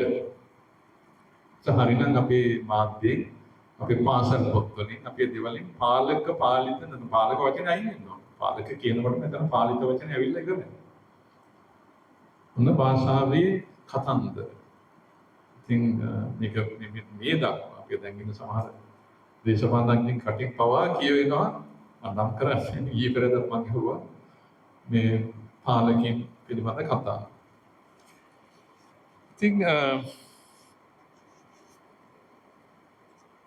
දැන් අපේ රටේ මේ භාෂා ප්‍රශ්න බැලුවම අපේ රටේ බ්‍රිතාන්‍ය කියන අපි 1948 බ්‍රිතාන්‍යයන්ගෙන් අපි දේශපාලන නිදහස ලබා ගත්ත කාලේ සහ ඊට පෙර බ්‍රිතාන්‍ය යුගයේ නැත්නම් යටත් විජිත යුගයේ භාෂාව වැඩ කරපු විදිහ බැලුවම එතන වෙච්ච භාෂාවට වෙච්ච බලපෑම් පෙරලි උගා අද දක්වා අපේ ජීවිතේට බලපාන. බ්‍රිතාන්‍යෝ සිංහල භාෂාවත් එක්ක කරපු සෙල්ලම. ඉතින් ඒගොල්ලෝ මේ රට පාලනය කරන්න ඕන නෑ. ඒගොල්ලෝ පාලකයෝ. අපි ඒකට පාලිතයෝ. එතකොට මේ පාලන තන්ත්‍රය පවත්වාගෙන යන්න අවශ්‍ය විදිහට ඒගොල්ලෝ විශාල වශයෙන් අපිට උත්සාහ කරන අපේ ප්‍රධාන පාසල් හදලා ඉංග්‍රීසි උගන්වන්න. එතකොට ඉංග්‍රීසියෙන් වැඩ කරන පාලන තන්ත්‍රයක් තිබුණේ. එතකොට පරිපාලන නිලධාරීන් ඉඳලා රාජ්‍ය නිලධාරීන් ඉංග්‍රීසියෙන් වැඩ කළේ කාලේ. නමුත් සිංහල භාෂාව ඉගන්වන්න හැකියාවක් තිබුණා, ඉගෙනුවා. එතකොට සිංහල භාෂාවත් එක්තරා විදිහකට යටත් විත ගර්භය ඇතුලේ නැවත සකස් වෙනවා. එතකොට මේ නැවත සකස් වීමේදී අර පාලනය පවත්ව ගන්න අවශ්‍ය දේශපාලනික මේ කියන්නේ ඒ ස්පිරිට් එක මේ අපේ භාෂාවට කාන්තු වෙනවා. ඉතින් ඒක ගැන වෙනම දිගට අපිට සාකච්ඡා කරන්න පුළුවන්. ඉතින් ඒ අතරේ කියන්නේ ඒක මෙහෙම උරාගත්ත නැත්නම් ඒක Tamanට අන්තර්කරණය කරගත්ත අපේ පඬිවරු විශේෂයෙන් දකුණේ අය. ඒගොල්ලෝ දැන් කෙලින් මේ පේන්නේ යටත් විත්ත වැඩක් හරි මොකක් හරි එහෙම කියලා පේන්නේ නැහැ. ඉතින් එක ව්‍යාපෘති ආරමුණා භාෂාව සම්බන්ධයෙන්. එක පැත්තකින් භාෂාව පිරිසිදු කිරීම ව්‍යාපෘති. හරි භාෂාව මොකක්ද? මේ ගැන ලොකු වාද තිබුණා, ලොකු දේවල් ආවා. ඉතින් ඒ ගැන බදන්නවා. කුමාරතුංග ගුණදාස වගේ හිටියක් වෙනස් විදිහකට අන්තවාදී වුණත් අර සංස්කෘතකරණයට, භාෂාව සංස්කෘතකරණයට විරුද්ධව. ඒ සංස්කෘතකරණය අර පෙර බ්‍රිතාන්‍යයෙන් අපිට කිව්වේ නෑ. නමුත් හරියට මේ බලය පිළිගන්නවා කිය අපිට බැහැරින් භාෂාව නැවත හදන්න පටන් ගන්නවා නියම භාෂාව මේකයි. මම ඒකට සරල උදාහරණයක් කියනවා මේ කියන දේ තේරුම් ගන්න. සරල උදාහරණයක් කියන්නම්. අපි 1960 ගණන් වෙනකොට අපි තාන්නේ ගිහිල්ලා කාලයකට පස්සේ අර බලපෑම අපිට ආපහු පෙන්වන්නයි මට ඕන. ගිහිල්ලා කාලයකට පස්සේ අපි අපේ පාසල් අධ්‍යාපනය සිංහලෙන් කරන්න පටන් ගත්තන් පස්සේ විද්‍යා අධ්‍යාපනයත් සිංහලෙන් පටන් ගත්තා. ඒතර පාරිභාෂික වචන හැදුවා. ඒතර අපි කල්පනා අපි මෙතනදී ගත්ත ආකල්පය කොහොමද? මෙතනදී බැලුවේ කොහොමද? කියන එකයි මට ඔබට මේ වෙලාවේ කියන්න ඕනේ. මම මේක සිද්ධියකින් කියන්න මෙල අපිට තොරතුරු ගන්න කතා කරන්න පුළුවන් වුණත් මම සිද්ධියෙන් කියන මම ඉතා කුඩායි 60 ගණන් වල එක්තරා පුවත්පතක ඉරිදා පුවත්පතක මාටින් නික්‍රොප්සින්ගේ ලොකු ලිපියක් බලනවා. එතුමාවත් පත් කරලා තිබුණා මේ පාරිභාෂික වචන හදන කමිටුවකට. විද්‍යා පාරිභාෂික වචන හදන කමිටුවකට පත් කරලා තිබුණා. එතකොට එතුමා කියන්නේ මේ කමිටුවේ නයින් වුණා. ඒ අයින් වීම දැනුම් දෙමින් ඒකට හේතු කාරණා සාකච්ඡා කරන්න තමයි මේ ලිපිය එතුමා දිවෙන නෙවෙයි ඉරිදා පත්තරයකට ලියලා තියෙනවා. අපිට කියන්නේ ඉරු දින හරි 60 ගණන්. උඩින්ම ලියලා තියෙන උද්ෘතය තමයි මේ බමුණොත් එක්ක වැඩ කරන්න බෑ කියලා. ඒත් එතුමා ඊටාම මේ යහපත් කරල්ලක් මේ භාෂාව ඉදිරියට සකස් වෙන්නේ කෙසේද කියලා එතුමාගේ දර්ශනයක් තිබුණා. ඒකට විරුද්ධව එතකොට දකුණේ පඬිවරුන්ග ගියේ. ඉතින් මේ බමුණොත් එක්ක වැඩ කරන්න බෑ කියන එක තමයි උද්ෘතයේ තිබුණේ. දැන් මම හුඟක් පොඩි නමුත් මට මේ ලිපිය තාම මතකයි. ඒකේ සමහර දේවල් මට එහෙම මතකයි. මම ඒක උදාහරණයක් කියන්න ඔබට මේ කතාවක් තේරෙයි. දැන් එතුමා කියනවා මේ බලන්න දැන් අපේ ළමයින්ට පාසල් ළමයින්ට දෙන විද්‍යා පොත්වල අපි එක එක ස්වභාවික විද්‍යාවන්ගේ මේ කරුණු කාරණා සංසිද්ධීන් ගැන අපි ඒවා සංකල්පගත කරනවා ප්‍රවාදගත කරනවා ඒ සඳහා පාරිභාෂික වචන හදනවා. දැන් අපේ දකුණේ මේ මාත්‍රික මහත්මයාට අපිට කියපු දේ දකුණේ විරල දිගට අපේ සාමාන්‍ය මිනිස්සු මුණ දෙන ඇත්ත ප්‍රශ්නයක් තියෙනවා. විරල වල මිනිස්සු මොකක්ද ප්‍රශ්නේ? මූදු කෑම. ඔබ දන්නවද? මූදු කනවා කියන්නේ මොකක්ද? මූදු කෑම. දැන් ඉස්කෝලේ පොත පොරල බලපුවම මොකක්ද තියෙන්නේ? මූදු කෑමට තියෙන්නේ සමුද්‍ර කාලේ. ඔන්න වචනේ. අර ඒක තමයි කිව්වේ අර මේ බමුණුත් එක වැඩ කරන්න බැහැ කියන අයින් වෙන්නේ. ඇයි ඔකට මූදු කෑම කියලා කියන්නේ? නෑ නෑ එහෙම කියලා කියන්නේ මේක ටිකක් මොකද බරට දෙන්නේ නැහැ සමුද්‍ර කාලේ කියලා දාන්න. දැන් මේ විදිහට මේ පාරිභාෂික වචන හදනවා සංස්කෘතකරණය කරනවා. දැන් මොකද මේක ප්‍රශ්නේ? දැන් ඇත්ත වශයෙන් අපිට දැන් කරන්න දෙන්නේ අපි මේ භාෂාවෙන් තමයි ශාස්ත්‍රීය භාෂාව කියලා අපි කතා කරන්නේ. ශාස්ත්‍රීය භාෂාව ලෝකේ ඕනම තැනක තියෙනවා. හැබැයි මේ අපි කියන අර්ථයෙන් නෙවෙයි. බලය එක තැනකින් අයින් වෙනවා. මොකද මෙතන වෙන්නේ? මෙතන දැනීම ගොඩනගන්නේ මේ භාෂාවෙන්. ඒ දැනීම මහජනයාට අල්ලන්න පුළුවන් තැනක මේ තියෙන අර ප්‍රශ්නෙට මෝල් දෙන මිනිසුන්ට ඒ දැනීම ගන්න බෑ. ඒගොල්ලෝ දන්නා මූදු කියන්නේ ඒගොල්ලෝ දන්නේ නැහැ සමුද්‍ර කාලේ. නොකයි ප්‍රශ්නේ. මේක අර ලොකු මහජනයාගේ ජීවිතේ දෛනික ජීවිතේ ඒකත් එක්ක තියෙන අවශ්‍යතාවත් එක්ක භාෂාව දුරස්ත කරනවා. දැන් මේක එන්නේ එක්තරා විදිහට යටත්විත කාලේ ඉඳලා ආපු ගමනේ ඇතුලේ අපි මේ භාෂාව සකස් කරන්න ගිය පැත්තේ අපි ගත්තේ ආකල්පත් එක්ක ගොඩනැගිච්ච තත්ත්වය. ඉතින් දැන් අපිට දැන් කරන්න දෙයක් අපි දැන් මේ දුර ගොඩක් දුරට ඇවිල්ලා. දැන් මේක නැවත මේ භාෂාව නැවත මනුෂ්‍ය ජීවිතයත් එක්ක කිට්ටු කරපු ලොකු ඒක නිසා අපි තාම අපි ලොකු මහා උලක වටනවා කියලා මම කියන්නේ. මොකද වෙන බැලන්ස් කරන මේක සමතුලිත කරන වෙන ව්‍යාපාරයක් හදුවා. රජයේ නෙවෙයි සාහිත්‍යකරු. නිර්මාණ සාහිත්‍යකරු. ඒගොල්ලෝ තමයි අර මැදට මේ ජීවිතේ මැදට අධ්‍යාපනයට පවා අර විවිධ අපේ ගැමි භාෂාවන්ගේ විවිධ කුලක ඒ භාෂා කුලකවල ඒ ශක්තිය ඒ පොහසත්කම ඒ විචිත්‍රත්වය ගෙනාවේ. දැන් අපේ එක ලේඛකයෝ ඉන්නවා එක සමහර ප්‍රදේශවල භාෂාවන් අරගෙන ඒවා පුරුදු කරලා ඒවා තමන්ගේ සාහිත්‍යයට දාලා ඒ භාෂාව අපි මැද්දට ගේනවා. ගෙනාපුවම දැන් අපෙන් ඒවත් එක්තරා විදිහකට දැන් අපි අතරේ ඒවත් ජීවත් වෙනවා. මේක ලොකු ශාන මහජනයා හැම සඳහාම කාර්යය. ඒ සාහිත්‍යකරුවන්ට මම හිතන්නේ අපි ප්‍රණාමය දක්වන්න ඕන අර ගාක් දැන් සමහර රටවල් තියෙනවා මට මම කියපු අර ස්කැන්ඩිනේවියන් රටවල ඩෙන්මාර්ක් වගේ රටවල එක්තරා කාලෙක 1780 ගණන් වල දේශපාලනය වැඩ කරේ දේශපාලනයේ ක්‍රියාත්මක වුණේ ලතින් භාෂාවෙන්. මිනිස්සුන්ට කිට්ටු වෙන්න බෑ. ඒතර විවිධ හොඳ ව්‍යාපාර ඇතුළු අධ්‍යාපනික ව්‍යාපාර ඔය ඕක් හයි ස්කූල් සිස්ටම් වගේ ග්‍රැන්විල් කියලා ජෙසුයිට් පූජකතුමෙක් හිටියා. එතුමා තමයි ඔය විකල්ප අධ්‍යාපන වැඩසටහන් පටන් ගත්තේ බිම් මට්ටමේ මිනිස්සුන්ට ඒගොල්ලෝ නැවත භාෂාව සකස් කරන්න පටන් ගත්තා. ඒකෙන් ඒ රටවල් ගැලවුණා පුරවැසියෝ නිර්මාණය වෙන්න පටන් ගත්තා. ඒ තමන්ගේ භාෂාවෙන් අර්ථාන්විතව වැඩ කරන්න පුළුවන් වෙච්ච නිසා.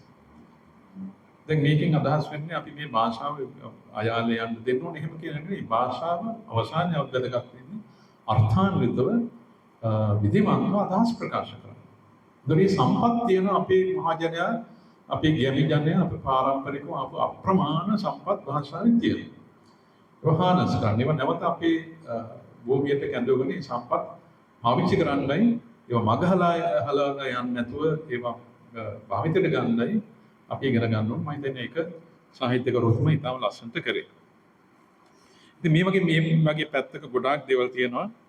ජනවහර සහ නිල භාෂාවන් පිළිබඳ මෙන්න මේ ඩයිකොටොමි එක නැත්නම් මේ ආතතිය හුඟක් තියෙනවා. ඉතින් මාටින් සිංහ වගේ විද්වත්තු මේවා එක්තරා විදිහකට මේ භාෂාවේ දේශපාලන කියන වචනේ පාවිච්චි නොකරට එතුමා ඒ වගේ අය භාෂාවේ දේශපාලනික ප්‍රශ්න ගැන කතා කරලා තියෙනවා, පෙන්නලා තියෙනවා, ඒ වෙනුවෙන් පෙනී හිටලා තියෙනවා, විරෝධය පාලා තියෙනවා. ඉතින් ඒක මේ කතාවේ ඉතිහාසයේ වැදගත් දෙයක්. තව දේවල් මම කියන්නේ ඒවා පරිස්සමින් ගන්න ඕන දේවල්. මේ සාහිත්‍ය සම්බන්ධයෙන් කලා ලෝකේ පවා මේ ආතතිය මතුවෙච්ච බව පේන්නේ. නමුත් ඒක ඕනනම් දකින්න පුළුවන්. දැන් උදාහරණයක් විදිහට මහාචාර්ය සරච්චන්ද්‍රන්ගේ නාට්‍ය ප්‍රකට නාට්‍ය අපි බොහොම ආස නාට්‍ය බොහොම විශිෂ්ට නාට්‍ය මනමේ සිංහ බව. ඒ වගේ භාෂාව බලන්නේ ඒ වගේ ගැමි භාෂාවක් තිල භාෂාවක් නෙවෙයි. නැත්නම් ගැමි භාෂාවක් නෙවෙයි. ඒක යම් විදිහට සංස්කෘතිකකරණය කරපු පඬිවරුන්ගේ භාෂාව. දැන් ඒක හරිය පරිස්සමින් ගන්න කියලා මම කොට යෝජනා කරන්නේ පරිස්සමින්. නාට්‍ය ඒ කාලේ අගයීම බලපෑම තමයි හොඳ විචාරකෝ විදග්ධ විචාරකෝ සාල්සබේසේකර විජේ සිරවර්ධන වගේ අය මේ මං කියන අර්ථයෙන් වෙන අර්ථයෙන් ඒවා අගයීමට ලක් කරලා ඒවා ඒ කාලේ පේන්න පටන් ගත්තා. නමුත් මේ කොළඹ මධ්‍යම පන්තිය වගේ අය මේ නාට්‍ය ගිහිල්ලා බැලුවේ වෙන හේතුවක් නිසා. ඒකට අයිති තොරතුරු සිද්ධි ගොඩක් තියෙනවා. මොකද ඒවා ඇවිල්ලා තමන්ගේ වැඩකාරයින්ගේ භාෂාව නෙවෙයි කියලා තියෙනවා. අයින ඡාප වලට කවන්න. ඒක කාට තමන්ට තේරෙන්නේ නැහැ. තේරෙන්නේ හැබැයි මොකක් වුණා සිංහලලු මේ අපේ ගමේ මිනිස්සුන්ගේ භාෂාව නෙවෙයි. ඒ සයිඩ් එක හොඳ ඇති. එතකොට ඒක ප්‍රභූ මතය. මම ඔබට ඒකට තේරුම් ඒක විස්තර කරන්න හොඳම උදාහරණයක් කියන්නේ ඔය කාලෙම තමයි ටිකක් පහුවෙලා ඔය කාලෙම බන්දුල ජයවර්ධනන්ගේ බෙරහඬ කියන නාට්‍ය ආවා. බෙරහඬ ග්‍රීක නාට්‍යක සිංහල මේ පරිවර්තනය කරා වෙච්ච නාට්‍යයක්. බොහොම රසවත් නාට්‍යයක්.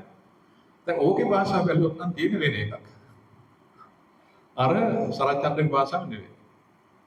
ඒක තියෙන්නේ ගමේ භාෂාව. ඔබ මතකද වන්දන්නේ කියන ඕව යක්කු ගැන නෙති. කොහොම හරි ඒ නාට්‍ය ජනප්‍රිය වුණේ මධ්‍යම පන්තිය අතර. ඒක තියෙන භාෂාව කැලේ භාෂාව, ගමේ භාෂාව. ඉතින් අන්න ඒ කියන්නේ මේ පේනවා මේ අපේ රුචිය අරුචිය පවා මේ භාෂාවේ දැන් මම හිතන්නේ මේ තත්ත්ව වෙනස් වෙලා. මම අර කිව්වාගේ මුගක් සාහිත්‍යකරු සයිමන් නවගත් එක ඇතුළේ විශාල පිරිසක් මේ ගම්බද භාෂාව මධ්‍යයට ගෙනාවා. ගෙනන අපි ඒවා ඇප්‍රීෂিয়েට් කරන්නේ වාගයන්ද ඒ වගේ ලස්සන දකින්න අපි අද ඉගෙනගෙන තියෙනවා. අවසාන කොටසට මම යන්නම්. දැන් මේක තව තියෙනවා මම මේ වෙලාවේ සිංහල පමණයි පනතෝ වගේ ප්‍රශ්න ගොඩාක් දෙනවා දේශපාලනික ප්‍රශ්න මම ඉච්චර ඒවට අත දාන්න යන්නේ මම අත දාන්නේ සීමා සහිත තැනකට ඔය කුලය පන්තිය ලයිංගිකත්ව වගේ කාරණාවලට වේදන්නේ නමුත් කාලිංග ටියුඩර් සිල්වා මහාචාර්යතුමා එතුමාගේ තියෙනවා පොතක් කුලේ පන්තිය හා සමාජ ගැටුම් කියන මාතෘක දිගට ඔය මේ ප්‍රශ්න ගැන මගේ අදහස් එතුමා විමසලා තියෙන සංස්කෘතික හැම බැලුවම මේ භාෂා ප්‍රශ්නේ නැත්නම් කුල දුරාවලිය ප්‍රශ්නේ පැන නගින හැටි. ඒ සාකච්ඡාවෙන් පස්සේ තුන් ලියව එක පොතක ඔය කුලය පන්තිය සමාජ ගැටුම් පොතේ තියෙනවා නුවර යුගයේ අවසාන වෙලෙට අපේ සමාජයේ තිබිච්ච ආමන්ත්‍රණ පද. මිනිස්සු අනිත් මිනිස්සුන්ට ආමන්ත්‍රණය කරපු හැටි. ඒක පැහැදිලිවම මේ දුරාවලියේ තට්ටු තුනක් තියෙනවා. මිනිස්සෙක් Tamanට වඩා ඉහළයි කියලා හිතන මිනිස්සුන්ට ආමන්ත්‍රණය කරපු පද. නුවර යුගයේ අවසාන භාගය. ප්‍රඥාවන්දු සහ වැඩවසම් යුගයේ සහ අපි එළියට එන වෙලාව. ඉතින් ඉහළ මිනිස්සුන්ට ආමන්ත්‍රණය කරපු පද තමයි අර තමුන්නාන්සේ ඔබ වහන්සේ නිලමේ ඔය ආදි වශයෙන් මේ ගෞරව නාම සහ පදවි නාමත් එක්ක කරන ආමන්ත්‍රණ රාශියක්. ඒකට තමන්ගේ මට්ටමේ කියලා හිතන ගෝලට අපි ගොවි කුලේ කෙනෙක් නම් තමන්ගේ මට්ටමේ අයට අඳුනන ඥාති පද වශයෙන් අක්කා මගේ නංගි නාම සමාවලනන්ද ඒ ආදි වශයෙන් ආමන්ත්‍රණ පද තියුණා. ඒ අනිවාර්යයෙන් ඊට පස්සේ තියෙනවා තමන්ට පල්ලෙහායි කියලා හිතන මිනිස්සුන්ට ආමන්ත්‍රණය කරන පද. තම ගාරහිත පද අනිවාර්ය ගරහාට ලක් කරන පද ඒක පිටවසේ තියෙනවා තාදෝ අඩ ආදි වශයෙන් පද. මේක කියන්නේ මේ ආමන්ත්‍රණ පදවල දුරාවලියක් තියෙනවා. ඒක අපේ භාෂාවේ අර මනුෂ්‍ය අතර සම්බන්ධතා මාක් කරන ලකුණු කරන ආකාරයක් ආමන්ත්‍රණ පද. මේවා අපිට විස්තරාත්මකව කතා කරන්න පුළුවන් අද අපි අතර ඉදිරියදා දේවල් ඇතුලේ මේ කරහාත්මක පද අර තුන්මාසිකුත් මනුෂ්‍යෙක් නොපෙනෙන තැනදී මතුවෙන පද අපිට අපේ භාෂාවේ එදිනෙදා අපිට තාම වැඩ කරනවා. ඉතින්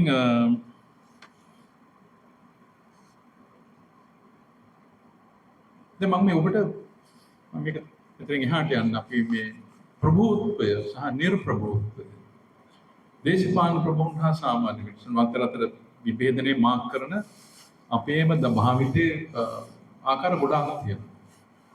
ඒක එදිනෙදා අපේ මාධ්‍යකරුවෝ පවා මේ වගේ භාෂාවක් පාවිච්චි කරනවා. මම වාක්‍ය දෙකක් කියන්න මට කියන්න කොහොමද ලස්සන කියලා. වාක්‍ය දෙකක්. පළවෙනි වාක්‍යය තමයි ඇමතිතුමෝ භේරි වාදනයේ මැද්දේ ශාලාවට සම්ප්‍රාප්ත වූහ. දෙවෙනි වාක්‍යය ඇමතිවරයා බෙර වාදනයේ මැද්දේ ශාලාවට පැමිණියේ. කෝකද ලස්සන? මයිසි ඇමතිතුමෝ භේරි වාදනයේ මැද්දේ ශාලාවට සම්ප්‍රාප්ත වූහ. ඇමතිවරයා බෙර වාදනයේ මැද්දේ ශාලාවට පැමිණියේ. මම ඔක විවිධ තැන්වල විවිධ කණ්ඩායම් වලින් අහලා තියෙනවා. විශේෂයෙන් අපේ සංස්කෘතික නිලධාරීන් අහලා තියෙනවා. ඒගොල්ලෝ තෝරගන්නේ අර ඇමතිතුමෝ බිහිරි වාදිනේ මැද්දේ ශාලා හරි ලස්සනයි කියලා. අපි ඕක ලස්සනයි කියන තාක්කල් අපිට මොකද නැති පුරවැසි භාවයක් මනුෂ්‍යත්වයක් නෙමෙයි. මොකද අපි කරේ භාෂාව. කවුද ඇමතිතුමා? ඇමතිවරයා කවුද අපි? එයා අපේ දේශපාලන නියෝජිතයෙක්. අර අපිට ගන්න ඕන තීරණ ක්‍රියාත්මක කරන්න අපේ නියෝජිතයෙක් විදිහට අරපු කෙනෙක්. එයා අපට වග කියන්න ඕනද නැද්ද අපේ ජීවිතය සහ අපේ අත් වශයෙන් අපේ අවශ්‍යතා සම්බන්ධයෙන් මූලික අවශ්‍යතා. එයා වග කියන්න ඕන ඒක නිසා තමයි එයා නියෝජිතයෙක් වුනේ. ඒතර අපිට ප්‍රශ්න අහන්න අයිතියක් තියෙනවද? ඔව් ප්‍රශ්න අහන්න මොකද? පරම අයිතියක් තියෙනවා. මොකද එයා අපේ නියෝජිතයෙක්. එයා අපිට වග උත්තර දෙන්න බැඳිලා නැද්ද? ඔව් බැඳිලා ඉන්නවා. මොකද එයා අපේ නියෝජිතයෙක්. හැබැයි භේරි වාදනයේ මැද්දේ ශාලාවට සම්ප්‍රාප්ත වන්නා වූ ඇමතිවරයා වන්නායි ටිකක් උඩින් කියවපස්සේ අපිට අල්ලන්න බෑ. අපිට වගේ කියන්න බෑ. අපිට ප්‍රශ්න අහන්නත් බෑ. අපි භාෂාවෙන්ම දැම්ම යා උඩට. ඔන්න කරපු වැඩ. ඉතින් මේ මෙයා අපි භාෂාවෙන් පල්ලෙහාට අරගෙන අපේ මට්ටමේ අපි එකිනෙකාට ගෞරවයෙන් වැඩ කරන කතා කරන තැනකට එනතුරු අපි ඉන්නේ අවුල. ඔය ප්‍රභු නිර්ප්‍රභු ભેදය පෙන්වන එදිනෙදා අප්‍රමාණ දේවල් තියෙනවා. මම දැන් වෙන ඔබට කතාවක් කියන්න වෙන මේ වගේ උදාහරණ ප්‍රමාණව දෙන්න පුළුවන්. මේක 1990 ගණන් වල අපේ පාසල් පොතක NIA එකේ දවස්වල NIA මේ ජාතික අධ්‍යාපන ආයතනයේ මේවා කරන්නේ.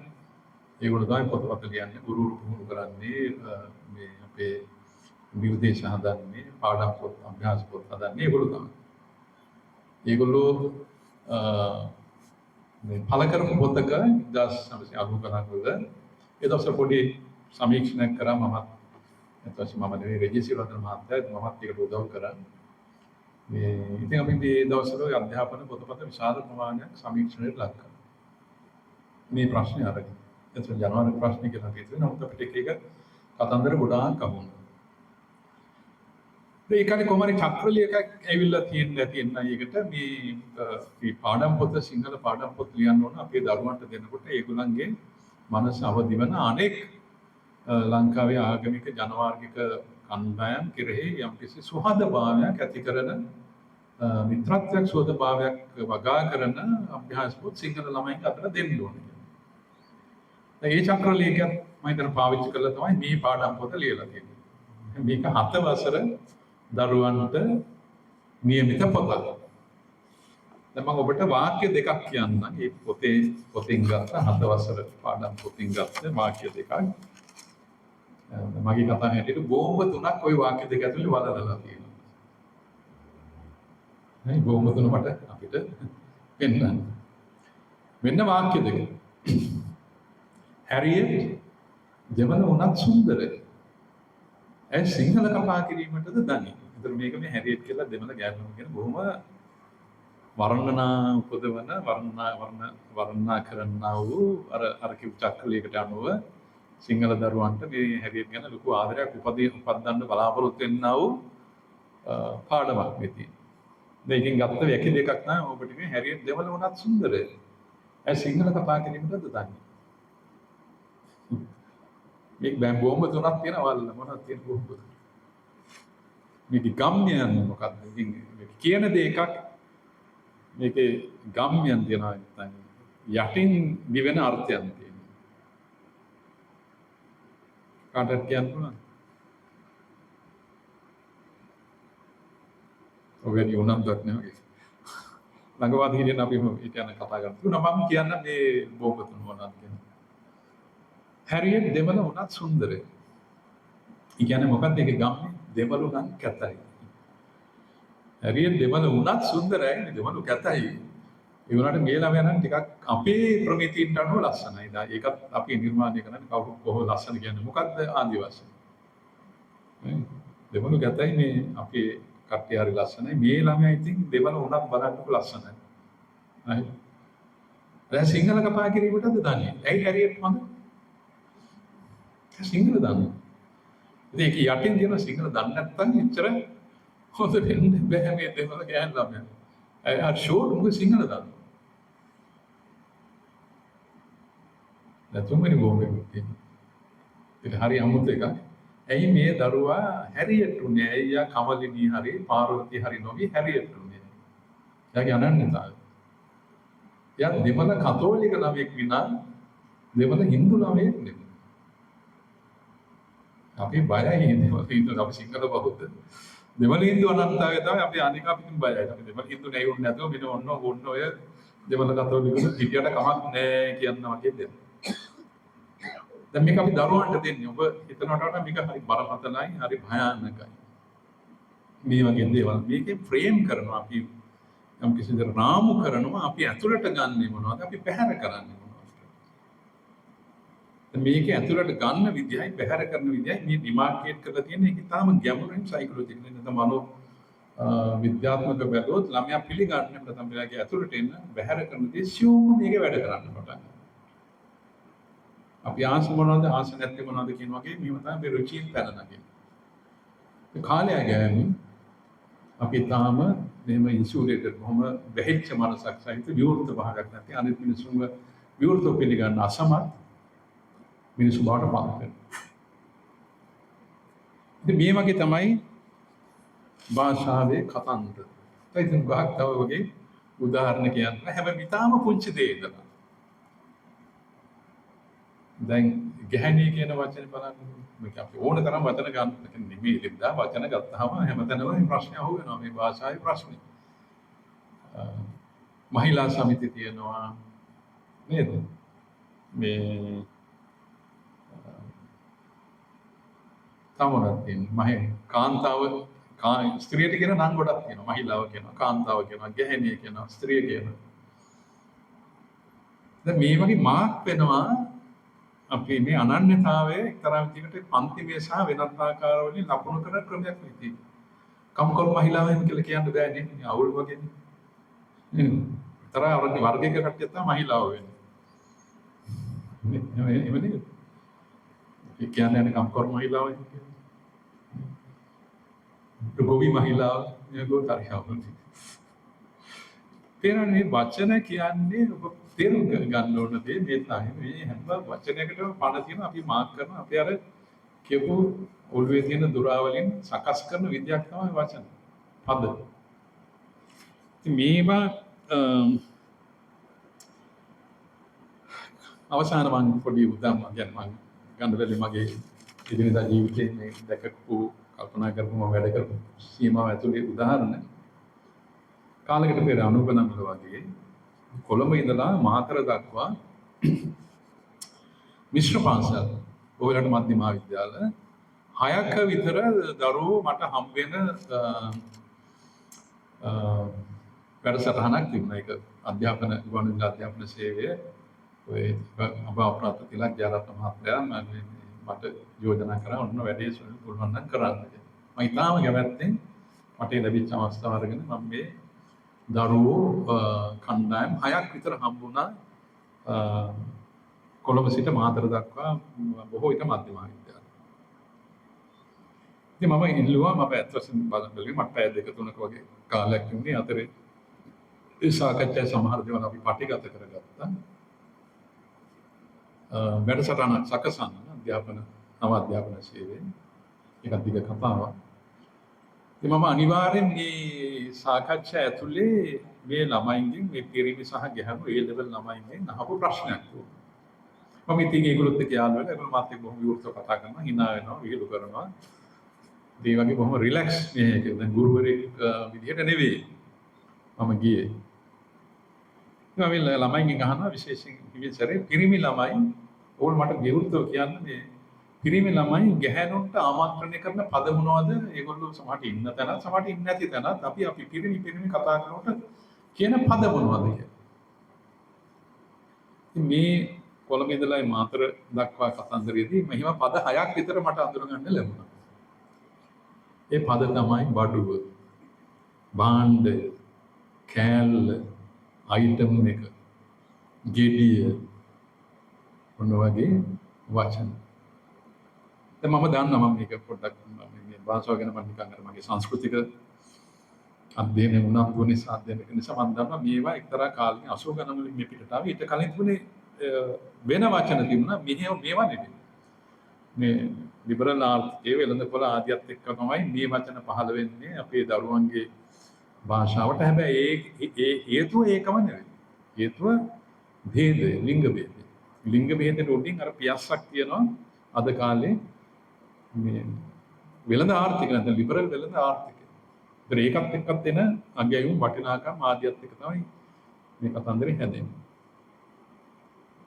ඉතින් මම මේ සාකච්ඡාවේදී ඉතින් රයිට් හරි බඩුව භාණ්ඩය අයිටම් එක කෑල්ල ඩයල් එක විශේෂයෙන් ගෙඩිය ඔන්න වගේ වචන මැද්දේ ඉතින් මම අහනවා රයිට් දැන් මේ ළමයි දක්ෂ ළමයි සමාන හොඳ ළමයි දැන් කාට හරි කියන්නකෝ අපි ඔක පැත්තකින් ඉඳලා මේ භාණ්ඩය කියන එකේ තේරුම මොකක්ද කොහොම ගිරව් වගේ කියනවා ආර්ථික විද්‍යාපන සෝල්ස භාණ්ඩයක් කියලා කියන්නේ උපයෝගිත අගයක් තියෙනවා ඕක වෙළඳ පොලෙන් ගන්න පුළුවන් වෙළඳ මිලක් තියෙනවා ඉතින් මම අහනවා දැන් උපයෝගිත අගයක් තියෙනවා හරි රයිට් ඔය බඩුව භාවිතා කරනකොට පාවිච්චි කරනකොට මොකද වෙන්නේ සර් උපයෝගිත අගයේ ෂෙයා වෙන්නේ නැහැ ඊට පස්සේ මොකද කරන්නේ අපි ඔය භාණ්ඩයේ උපයෝගිතා ෂේ වුණාට පස්සේ අල්ල විසගත්තා. ඊට පස්සේ වෙන භාණ්ඩයක් ගන්නවා. දැන් මේගොල්ලෝ අර ආර්ථික විද්‍යාව පැත්තෙන් භාණ්ඩයක ලක්ෂණ බොහෝම ලස්සනට කියනවා. ඊට පස්සේ මම අහනවා රයිට් දැන් ඕගොල්ලෝ මේ අපේ ඕගොල්ලන්ගේ සහෝදරයන්ට භාණ්ඩය කියනකොට ඒකේ තියනවාද අර උපයෝගිතා කතාව තියනවාද කියලා. ඒක ටිකක් පොඩක් වියෝලක ප්‍රශ්නයක් එනවා. අර තේරුම මේක ඇතුලේ තියනවාද කියලා මම අහන්නේ ඒක විවිධ විදිහෙන් අපි අහනවා. ටිකක් අවුල් වෙනවා. ඔන්න මේ අවුල් වෙගෙන යනකොට ඔන්න ගැහන් ළමයිගේ මූණ හොඳටම අවුල් වෙනවා. යකෝ මුන් අපිට මේ මෙහෙමනේ කියලා තියෙන්නේ. මෙහෙමනේ සලකලා තියෙන්නේ. කඩේ තියෙන බඩුවක් විදියට අපිට සලකලා තියෙනවා. දැන් ඉස්සර දෙගොල්ලම hina වෙවි හිටියෝ ඒක ඔය ප්‍රශ්නේ අහන්නේ. දැන් ගැහන් ළමයිගේ මූණ අවුල් වෙනවා. ඊට පස්සේ දැන් බලද්දි පිරිමි ළමයින්ට තාම ගාණක් නැහැ. ඊට පස්සේ කොහොමද මං ගිහිල්ලා දැන් මං අන්තිමට පිරිමි ළමයින්ගෙන් අහනවා දැන් ඔයගොල්ලන්ට බඩුවකට ආදරය කරන්න පුළුවන්. විශේෂයෙන් බඩුවකින් පෙරලා ආදරේ බලාපොරොත්තු වෙන්න පුළුවන්. දැන් බෑනේ. ඒතර මනුෂ්‍ය සම්බන්ධයකදී මේක දැන් ඉතින් ඒගොල්ලෝ ඔප්පු කරනවා මේ සම්බන්ධයක් මනුෂ්‍ය සම්බන්ධය අපි ලකුණු කරන විදිය තමයි වචන කියලා. ඒක තමයි අපේ සම්බන්ධයේ ස්වභාවය. ඒ සම්බන්ධයේ ස්වභාවය වදනින් එනවා. ඒකට ඔයගොල්ලෝ හිතුවත් නැතත් ඔයගොල්ලෝ බඩුවකට භාණ්ඩයකට වගේ තමයි ගෑනු දිහා බලන්නේ සැලකෙන්නේ. එතකොට ඒ පෙරලා අපිට බඩුවකින් භාණ්ඩකින් ආදරේ බලාපොරොත්තු වෙන්න බෑ. ඔන්න එතකොට මම පෙන්නලා දෙනවා. ඕගොල්ලෝ මේ වචනේ පාවිච්චි කරනකොට ඉස්සෙල්ලම නැති වෙන්නේ ඕගලන්ට. මොකද ඕගලන්ට මනුෂ්‍ය ආදරේ නැති වෙනවා. ඒ බලාපොරොත්තු වෙන්න බෑ ඊට පස්සේ. නැති වෙන මනුෂ්‍යත්වය. අන්න එතකොට තමයි ඒගොල්ලෝ ටිකක් කල්පනාවට වැටෙන්නේ. අපිට පේනවනේ ප්‍රශ්න නේද? දැන් මේ වගේ වචන වලින් පිරීලා අපි එදිනෙදා ජීවිතේ. විශ්වවිද්‍යාලවලට ගියාම විශ්වවිද්‍යාලවල හරියට ළමයි තර්ක කරනවා මේක අපේ භාෂාවට අත තියන්න එපා මේක උපසංස්කෘතියක්. මේවා අපි හදාගන්න ගෞරවයෙන් කියන. දැන් අර කතන්දරේම අර සම්බන්ධයෙන් පිරිමි ගැහැණු සමාජ සම්බන්ධයෙන් විශ්වවිද්‍යාලයට ගියාම මොනවද අහුවෙන වචන? මෙන්න මෙහෙම වචන සෙට් එකක් තියෙනවා. පෙරදිනේ ආවේ ඊට පස්සේ මුළු විශ්වවිද්‍යාල පද්ධතිය පුරාම පැතිරලා තියෙනවා. ගැහැණු ළමයින්ට කියන වචන මෙහෙම. ටොයියෝ, කිරි ටොයියෝ, යක්කු, අම්බ යක්කු නම් කියනවනේ විශ්වවිද්‍යාලේ අපේ දාන්න. ඒකේ තේරුම මොකක්ද? හරියටත් වඩා භයානකයි. එළිය සමාජයේ තියෙන සම්බන්ධතා ලකුණු කරන ක්‍රමයටත් වඩා මේක භයානකයි. මේක එන්නේ අත්වශයෙන් 1960 ගණන්වල. මේ ජපානයේ නැගිටිද්දී දෙවන ලෝක යුද්ධ ඉවරලා ඒගොල්ලෝ බිමට වැටලා ඒගොල්ලෝ බොහොම කීක ආකාරයෙන් බොහොම නිර්මාණශීලීව ඒගොල්ලන්ට තිබිච්ච අතිරික්තයේ විදේශ අතිරික්තය අරන් පාවිච්චි කරලා ඒගොල්ලෝ නැගිටිනවා. ඒගොල්ලෝ අන්තර්ව්‍යුහයට වියදම් කරනවා, අධ්‍යාපනයට වියදම් කරනවා. හැබැයි එදිනෙදා සෑම මිනිස්සුම මේකට බොහෝ දුරට මේ නැගිටීමට ආධාර කරනවා. මොකද ඒගොල්ලෝ ඉතාම නිර්මාණශීලී මිනිස්සු. මේ සාමාන්‍ය හවුස් හෝල්ඩර් සාමාන්‍ය ගැමි ජනතාව කරු වැඩක් කරනවා. ගැමි ඒගොල්ලෝ කියලා චූටි සෙල්ලම් බඩු ටොයිස්. විවිධ පොඩි සෙල්ලම් බඩු පුංචි බෝනික්කෝ පුංචි කාර් මේ හුඟක් හවුස් හෝල්ඩ් වල හැදෙන්න පටන් ගත්තා විකුණන්න මේක ඉල්ලද්දි පිටරට යනවා. දැන් ජපාන් මිනිස්සුන්ගේ මේ බොහොම චූටි නිර්මාණශීලී පුංචි සෙල්ලම් බඩු. සමහරට මේ කාර් ආපෘති වගේ. මේ විශාල වශයෙන් මේ දකුණු ආසියාව අපි වගේ රටවල වෙළඳ පොළට ආවා. ඉතින් පිටකොටුවේ මාකට් එකේ ඇට ගණන් වල මිනිස්සු මේවා විකුණනවා. කොහොමද? ටොයියෝ, කිරි ටොයියෝ කියලා විකුණනවා. ටොයිස්. දැන් බලන්න එතනින් පස්සේ අවුරුදු 20කට ගියන් පස්සේ ඒ වචනේ ටොයිස් වලට සෙල්ලම් බඩුවට කියපු වචන අපි විශ්වවිද්‍යාලවලට බැස්. වහරට.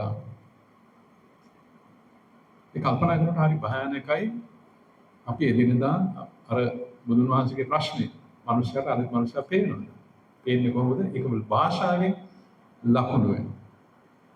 ඉතින් මෙතනදිම කියන්න තියෙන්නේ ඒ අපිට දැන් මෙන්න මේ ભેදය සනාථ කරන හැටි භාෂාවෙන් අප්‍රමාණ මේ වගේ උදාහරණ සහිතව න්‍යායික ඔය පදනකුත් එක්ක පෙන්නලා දෙන්න පුළුවන්. අපි මොකද කරන්නේ කියනකොට ඇත්ත වශයෙන්ම පාසල් නම් කියන්නේ පන්සල් පල්ලිවල අපි ඇත්ත වශයෙන්ම මේ සමාජයේ යහපත විමුක්තිය ගැන කතා කරනකොට භාෂාව ගැන කල්පනා කරනවා. මේ විධිමත්ව ශාස්ත්‍රීය වෙන දියුණු ආකාරයකට මේ මනුෂ්‍ය සම්බන්ධයෙන් නැවත යහපත් කරන හැටි භාෂාවෙන් ගොඩනගන හැටි කියලා දෙන්න. මේක ආපහු පෙරලන හැටි. ඒ බුදුන් වහන්සේගෙන් මේ උදාහරණ ගන්න පුළුවන්. මම අර මුලදීම කිව්වා වගේ. භාෂාවේ සමහර කොනොටේෂන් එක මාරු කිරීම, භාෂාවේ වචන මාරු කිරීම. ඒ වෙනකොට වෙනත් එකක් කියදීනේ. කියන්නේ මිනිස්සු එකිනෙකා එක්ක hina වෙන්න, එකිනෙකා සමග විනෝද වෙන්න, විහිළු කරන්න එපා කියන එක නෙවෙයි තියෙන්නේ. මිනිස්සු එන්ජොයි කරන්න තමයි විතර. හැබැයි මෙන්න මේ යට කෑල්ලක් තියෙනවා මේ මිනිස්සු විනෝද වෙනවා අනිකාට හිංසා කිරීම, ගරහා කිරීම, පහලට ඇද දැමීම. අන්න ඒ වැඩේ ගැන තමයි අපි උනන්දු වෙන්න ඕන. අපි ඒසෙන් නොකර අපේ යාළුවන්ගේ අපි hina වෙන්න පුළුවන්. යාගේ පුංචි දෙයක් අල්ලගෙන hina වෙන්න පුළුවන්. හැබැයි ඒකේ අර කිත්ත ටික නැත්තම් ඒක අපේ එකිනෙකා එක්ක යහපත් සම්බන්ධයකට අවශ්‍ය විනෝදයක් ලැබෙන්නේ. ඉතින් මේවත් අපි කල්පනා කරන්න ඕන. කියන්නේ සජීවී මේ අපි විනෝද වෙන භාෂාවක් තියෙන්න ඕන, අපි විහිළු කරන භාෂාවක් තියෙන්න ඕන. හැබැයි මේ හැම එක පිටපස්සෙම මනුස්සයා අනිත් මනුස්සයාව පහලට දාන, හිංසා කරන, හිංසාකාරී වෛරී භාෂාව අපේ ජීවිතෙන් අයින් කරගන්නේ කොහොමද කියන එක ගැන මම හිතන්නේ ගුරුවරු උනන්දු වෙන්න ඕන. ආගමික නායකයෝ උනන්දු වෙන්න ඕන. ඒගොල්ලෝ මේක දන්නේම නැහැ. ඒගොල්ලෝ අපි තමයි තාම නරකට භාෂා පාවිච්චි වෙන්නේ. ඉතින් මේ වගේ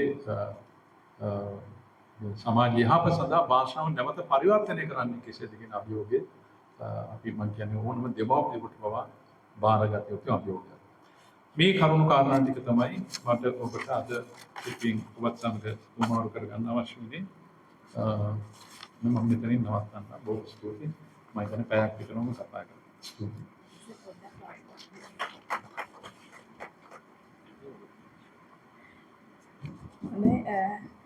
මම හිතන්නේ මේ අවසන් නැහැස අපි තව පුංචි වෙලාවක් ගමු. මම කැමතියි සභාවේ ඉන්න කෙනෙකුට මේ දේශනය මේ අදහස් දැක්වීම ඇසුරෙන් යම් ප්‍රශ්නයක් වෙන නැගුණා නම් එහෙම නැත්නම් යම් අදහසක් තියෙනවා නම් තව පැහැදිලි කරගත යුතු යමක් තියෙනවා නම් ආචාර්ය සුනිල් විජේසිරි වෛද්‍යයන්ගෙන් අහන්නට අවස්ථාවක් ලබා දෙන්න.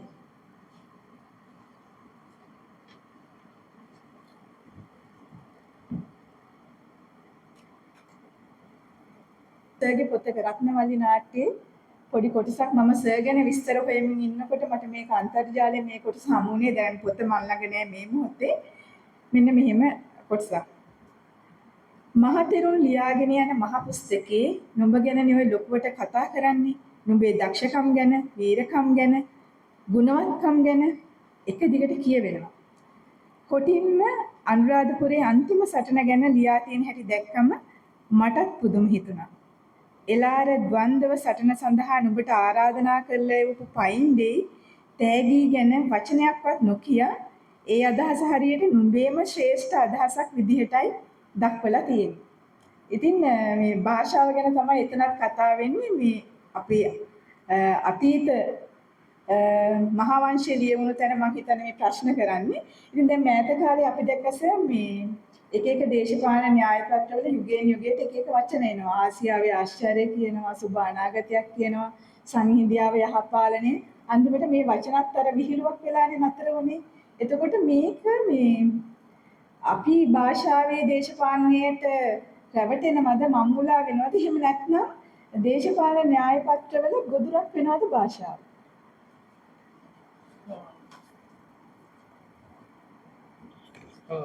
ස්තුති තරංගනි. මේ දැන් මම පෙන්නලා දෙන්න හැදුවේ භාෂාව සමාජ නිර්මිතයක්. අපි ඒක තුළ හදාගන්න එක. අපේ ජීවිතයේ ගනුදෙනු, අපේ පැවැත්ම, අපේ ලෝකයේත් එක්ක අපි සම්බන්ධ වෙන ආකාරය සම්පූර්ණයෙන්ම තියෙන්නේ අපි හදාගන්න භාෂාව. එතකොට අපේ ලෝකේ අපි ගනුදෙනු අපි මේ යහපත් ආකාරයකට මේ ගනුදෙනු පවත්වා ගන්න පුළුවන්. නැත්නම් අර අපේ අවුල අර මිනිස්සු පෑගීමේ ප්‍රශ්න එකිනෙකා පාගන අර ભેදය ගැන මුලදීම කිව්වේ. ඒ ભેදය පවත්වා ගන්නත් භාෂාව පාවිච්චි කරන්න. ඉතින් දෙකටම පාවිච්චි වෙලා තියෙනවා. අපි යහපත සඳහා භාෂාව දැනුත් පාවිච්චි වෙනවා. ආදරේ, කරුණාවේ, මෛත්‍රියේ භාෂාවක් අපි අතර තියෙනවා. ඒ තරම්ම ඊර්ෂ්‍යාවේ, ක්‍රෝධයේ, වෛරයේ, කුහකකමේ භාෂාව මේ කාසේ තියෙන. එතකොට දැන් භාෂාවේ දේශපාලනය කියලා කියවන ඔය ප්‍රශ්නේ මෙන්න මේ දෙබෙදුම මැද්දේ තියෙන ආතතිය. යහපත අයහපත පිළිබඳ භාෂාවේ කාර්යභාරයේ මෙන්න මේ දෙබෙදුම පිළිබඳ වුණ ආතතිය තමයි භාෂාවේ දේශපාලනය කියලා කියන්නේ. භාෂාවට පුළුවන් ભેදේ සනාථ කරන්න, භාෂාවට පුළුවන් අපිව සූපත් කරන්න. ඉතින් කාලෙන් කාලට සමහරට දේශපාලන ව්‍යාපෘතින් ඇතුලේ භාෂාව පාවිච්චි කරලා තියෙන බොහෝ වෙලාවට බැලුවොත් මේ අපේ යහපතට නෙවෙයි බලය ලබා ගන්නනේ. එතකොට අපි මේක අවංකවම කතා බස් කරමින් භාෂාව ගොඩන ගන්නම නෙවෙයි දේශපාලන ව්‍යාපාරයන්නේ එහෙම වෙන්න පුළුවන් අවස්ථා ටිකයි. නමුත් බල දේශපාලනේ තියෙන තමන්ට බලය පවත් ගන්නයි බලය පවත්ව ගන්න. ඒකට භාෂාව නිර්මාණය කරන්න පුළුවන්. ඒ මාධ්‍යයටයි තියෙන ගැටලුවක් තියෙනවා. මොකද මාධ්‍ය වැඩ කරන්නේ අපේ මාධ්‍ය වාසනාවකට මහජනයා කේන්ද්‍රීය මාධ්‍යයක් අපිට නැති තරම්. මම මේ අදහස් කරන්නේ විද්‍යුත් මාධ්‍ය සම්බන්ධ ජන මාධ්‍ය සම්බන්ධ මහජන කේන්ද්‍රීය මාධ්‍යයක් නැති තරම් ලීවර් දෙකකින් මේවා දෙකකින් තමයි මාධ්‍ය හසුරවන්නේ. එකක් තමයි දේශපාලන බලය. දේශපාලන පක්ෂ සහ දේශපාලන බලය විසින් මාධ්‍ය හසුරවනවා. අනිත් එක තමයි වෙළඳපොළ. නැත්නම් වාණිජ ප්‍රාග්ධනය. ලාභය සඳහා දුවන ව්‍යාපාර. ඒක ඒ වයින්වත් ඒක විශාල වශයෙන් මාධ්‍ය හසුරවනවා. ඔය ලීවර් දෙකෙන් තමයි මාධ්‍ය හසුරවන්නේ. ඔය දෙක මැද්දේ තමයි භාෂාව සකස් වෙන්නේ, මාධ්‍ය භාෂාව. ඒතර අපිට ඉඩකඩ හුඟක් අවස්ථාව නැත්නම් මහජන කේන්ද්‍රීය මාධ්‍ය ක්‍රියාදාමයන් තිබුණා නම් මම හිතන්නේ අපිට සිද්ධ වෙනවා අපිට අපේ භාෂාව නිර්මාණය කරන්න. ඊට වඩා යහපත් ආකාරයකට එකිනෙකා කතා බස් කරන්න. එහෙම අවස්ථා ලංකාවේ තියෙනවා. මම කියන්නේ අවශ්‍ය කියලා අදහස් කරන්නේ ඇටෙම්ප්ට් උත්සාහයන් තියෙනවා. මම ඒකට උදාහරණයක් කියන එක මාස 6කින් එක අවස්ථාවකදී එක උත්සාහයක් නැති වුණා.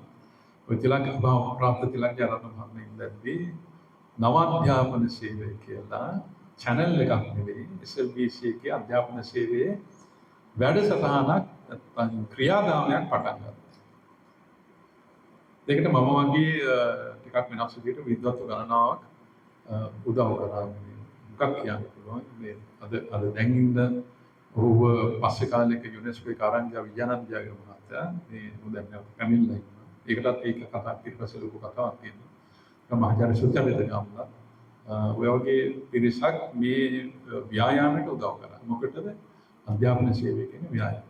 නව අධ්‍යාපන සේවය. ඒ නව අධ්‍යාපන සේවය මොකක්ද කරන්න හැදුවේ? Informal non formal education. ඒ කියන්නේ පාසලේ අධ්‍යාපනය වෙනුවට මහජනයා සඳහා වැඩිහිටියන් සඳහා ජීවිතේ විවරණතුරු අපි අධ්‍යාපනය ගින්න ඕන කියන අර ස්කැන්ඩිනේවියන් රටවල එහෙම ආපු අදහස. ඒ සඳහා තමයි මේකේ වැඩසටහන් සකස් කරන්නේ. ඔබ සමහරට දන්නේ නැතුව ඇති මාධ්‍ය ඉතිහාසයේ ඔය සිරස නෙවෙයි ඉස්සලම ෆෝන් ඉන් ප්‍රෝග්‍රෑම්ස් කියන එක පටන් ගත්තේ නව අධ්‍යාපන සේවය. කියන්නේ මිනිස්සුන්ට කතා කරලා ටෙලිෆෝන් කරලා මේ වගේ ස්ලොට්ස් දීලා තිබුණා. දීවරෙන්ට ආදි වශයෙන් ඒකට ප්‍රශ්න මේකත් ඒ වෙලාවෙම ටෙලිෆෝන් කරලා යම් දේවල් අහන්න ඒකට විද්වත් සභාවක් කැඳවලා තිබුණා. එහෙම එකක් තිබුණා. ඊගාවට තව වැඩක් කරා යනවා අධ්‍යාපන සේවයේ විවිධ ප්‍රදේශවල හිටපු තරුණ ජනතාව ඒගොල්ලන්ට පුහුණු කරලා ඒගොල්ලන්ට දුන්නා ඉඩකඩ තමන්ගේ ගමේ තමන්ගේ දේවල් ප්‍රජාවේ දේවල් සාකච්ඡා කරන දේවල් රෙකෝඩ් කරලා සටහන් කරලා ඒවන්න අපිව වැඩසටහන් වලට පාවිච්චි කරනවා. දැන් මොකද මේ කියන්න හදන්නේ මේකේ තාම වැදගත් දෙයක්. දැන් අපේ මුද්‍රිත මාධ්‍ය කියන දේ. මුද්‍රිත මාධ්‍ය ප්‍රජාතන්ත්‍රවාදී රටක යම් කිසි ලොකු සේවයක් කරනවා වෙන්න පුළුවන්. මොකද අපේ රටේ තත්ත්වයන් ඇතුළේ මුද්‍රිත මාධ්‍යයට කිට් වෙන්න පුළුවන් එක්තරා සීමිත ජනකායකට පමණයි. ඇයි? කියවලා තේරුම් ගන්න පුළුවන් වෙන්න ඕන. එක නැවත ඒ කියන්නේ නියම ආකාරයෙන් බැලුවොත් අර සහභාගී ලෝකයකට නම් සහභාගී ප්‍රජාතන්ත්‍රවාදී ලෝකයකට නම් නැවත මේ මාධ්‍යෙට ලියන්න පුළුවන්. ඒක කරන්න බෑනේ. ඒතකොට ඒක වන් වේ නැත්තම් එක පැත්තකට යන්නේ මුද්‍රිත මාධ්‍ය. උඩින් ඉඳලා පල්ලෙහාට.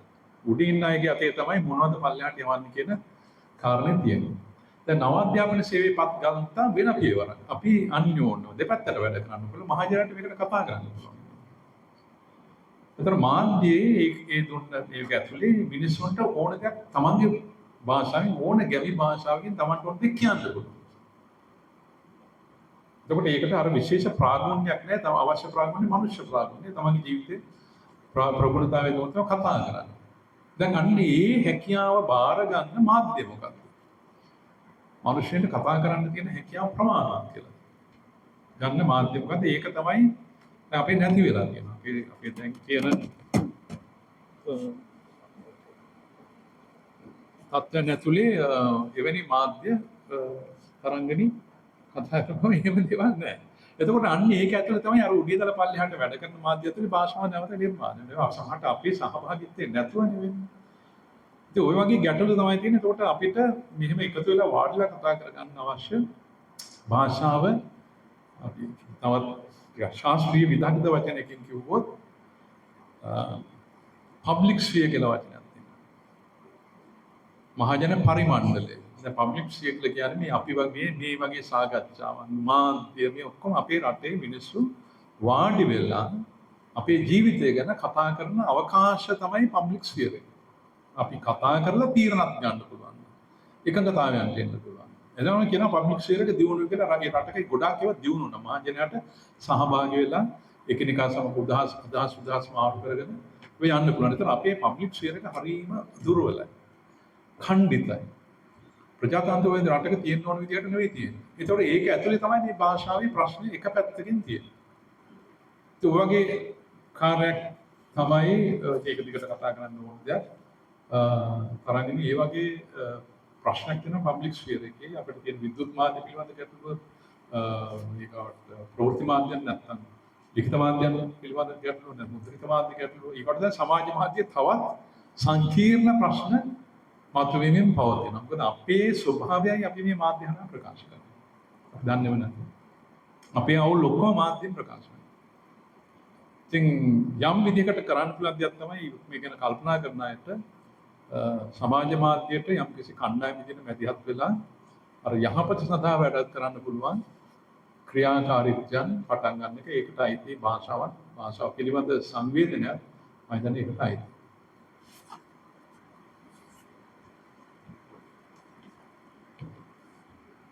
සභාවේ තව කවුරු හරි ඉන්නවද?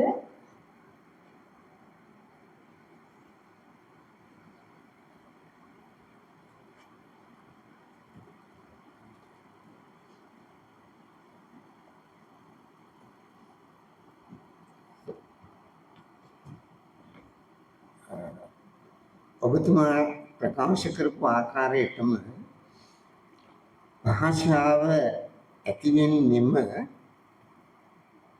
මනුෂ්‍ය සමාජයේ එකිනෙකා අතර තමන්ගේ හැඟීම් අභිලාෂයන් ප්‍රකාශ කරලා එකට ජීවත් වීම සඳහායි. නමුත් අද භාෂාව යොදාගෙන තියෙනවා ඔබතුමාම ප්‍රකාශ කළ පරිදි බල දේශපාලනයේ හැටියට මනුෂ්‍යයන් බෙදා වෙන් කරන්න. මනුෂ්‍යයන් අතර ගැටීම් ඇති කරන්න. මනුෂ්‍යයන් අතර විනාශය ඇති කරන්න. මේ කාරණේ ගැන ඔබතුමා අදහසක් ප්‍රකාශ කරන්න කැමතිද? බොහොම ස්තුතියි ඔබතුමාට. ඔබතුමාගේ නම දන්නේ නැතුණා ස්තුතිවන්ත වෙනවා. දානයි. බොහොම ස්තුතියි. ඔව් දැන් මම කියපු මුළු කතාවෙම ගම්ම්‍ය වෙන එක දෙයක් තමයි භාෂාව මේ අපිව ලෝකෙත් එක්ක සම්බන්ධ කරන පිළිවෙල. සෑම අර්ථයෙන්. අර කිව්වාගේ හැඟීම් විතරක් නෙවෙයි අපේ මනෝභාවයන්, අපේ අභිලාෂයන්, අපේ ආකල්ප, අපේ රුචි අරුචි, මතිමතාන්තර, අවශ්‍යතා සියල්ල අපි කෙනෙක්ා එක බෙදා හදා ගන්න භාෂාව නේද? තරංගයෙන් තමයි එක දෙයක් තියෙනවා ගැටි ගැන යමක් කියන්න කැමතියි. දැන් හරි එක බොහොම පරිස්සමෙන් අපි ගන්නවා. ද ගැටි කියන්නේ ස්වභාවික දෙයක්. කාටවත් නවත්තන්න බෑ. නවත්තන්න ඕනේ නැහැ. මේක භාෂාවේ ප්‍රශ්නකුත් නෙවෙයි. අර අපි අර මහේෂී කතාවරම් අපි වැඩෙන හැටි අර හෝමාරුව තමයි මේකේ මුල. ඕනම කියන්නේ අර කොමාරු ස්වභාවිකයි වගේම ගැටීම ස්වභාවිකයි. හැබැයි ගැටීම් කියනවාද අපි අර්ථකථනය යවන අපිට ගැටීම් කියනකොට මතක් වෙන ලොකු කෝලහලයක් නේද? ලේහලා ගැනීමක්, කෑ ගහ ගැනීමක්, බැන ගැනීමක්, පරුෂ වචන ආදී තමයි ගැටීම කියනකොට ගැටීම් කියන්නේ ස්වභාවිකයි. ප්‍රචණ්ඩත්වය තමයි අවුල. අර මම කිව්වා වෙනස ස්වභාවිකයි විභේදනය අපේ නිර්මිතයක්. ඒකත් කෙලින්ම සම්බන්ධයි ගැටීම ස්වභාවිකයි ප්‍රචණ්ඩත්වය අපේ අවුල. අපේ බැරියාව පිළිබඳ ප්‍රශ්න. ගැටීම් සාමකාමීව පරිවර්තනය කරගන්න අපිට බැරි නිසායි. ඒ භාෂාව කෙලින්ම සම්බන්ධයි. ප්‍රචණ්ඩත්වය මතුවේ. මහත්මා ගාන්ධි කිව්වා සාමය ගැන උනන්දු වෙච්ච මහා නායකයෙක්.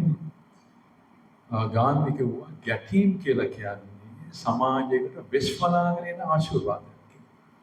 ගැටීම් නැත්නම් කොහටවත් යන්නේ. හැබැයි මොලයක් තියෙන සමාජයක තියෙන පළවෙනි දේ තමයි මේ ගැටීමක් කියලා කියන්නේ පාර්ශ්ව දෙකක් වැඩි ගානක් අතර කිසියම් අවශ්‍යතාවයක් සඳහා නේද ඇතිවන මොනත අභිලාෂයක් සඳහා වන් රුචි අරුචින් සඳහා නිසා ඇතිවන ඝර්ෂණය. නොපෑහෙන තැන. ඔබ තමයි ගැටීමක්. මූලික වශයෙන් අවශ්‍යතාවයක් අභිලාෂයක් මත්යක් රුචියක් සම්බන්ධයෙන් ඇතිවන ඝර්ෂණයකට තමයි අපි ගැටීමක් කියලා කියන්නේ.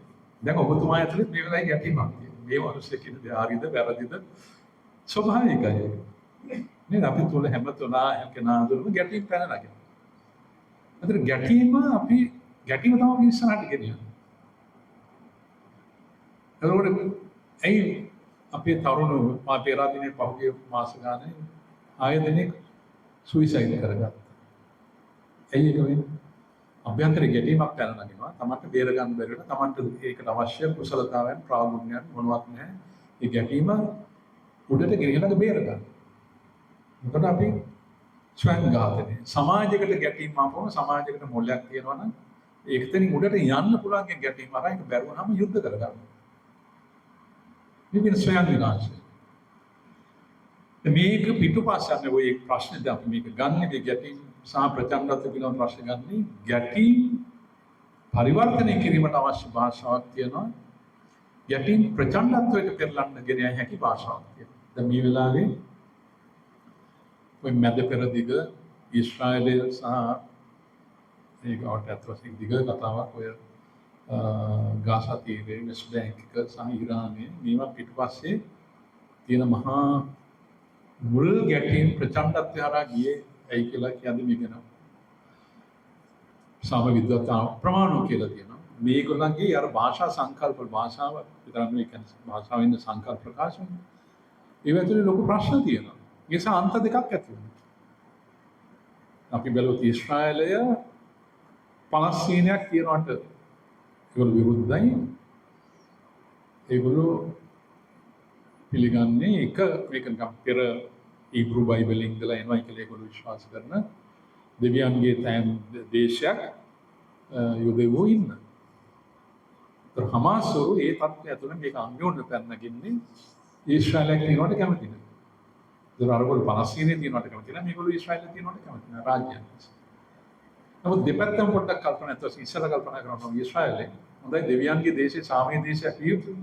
අපි ඔක්කොටම මේ ජීවත් වෙන්න පුළුවන් ඉතින් නෑ නේද? සාමයේ දේශේ ඒගොල්ලෝ පටන් ගන්නෙම වෙන එකෙකුට ඉන්න බෑ කියනවා. ඒක ප්‍රශ්න ඉවරයි. ඉතින් ඒ ගැටීම කියන්නේ මේ තියෙන ඝර්ෂණයක් තියෙනවා මේ ජනතාවන් දෙගොල්ලෝ එක ලොකු භූමියක ජීවත් වෙන්නේ කොහොමද? මේක සාමකාමී විසඳගත්තා නම් මේ දෙගොල්ලන්ටම ළමට එක ලොකු එක්සත් රාජ්‍යයක් ඇතුළේ විසඳෙන්න පුළුවන් කියන අදහසත් සාම චින්තකෝ පෙන්නලා තියෙනවා. එහෙම නැත්නම් අඩු ගානේ ෆෙඩරල් ක්‍රමයකට එහෙම නැත්නම් රාජ්‍යයක් විතර සාමෙන් ජීවත් වෙන්න පුළුවන්. දැන් වෙලා තියෙන්නේ එකක් අනේක විනාශ කිරීම කරා ඒක පිටුපස්සේ තියෙනවා ලොකු සංකල්පීය ප්‍රශ්න භාෂාවෙන් තමයි එළියට ගන්න. දාපුවම මේගොල්ලෝ අනිත් පැත්තෙන් මේ භාෂාවෙන් උත්තර දෙනවා. ගමන මේක දිගට කරන එස්කලේට් කරනවා. ඉතින් භාෂාව අර විනාශය කරා ගෙනියන්න පුළුවන්. භාෂාව අපේ සාමය කරා ගෙනියන්න පුළුවන්. Thanks.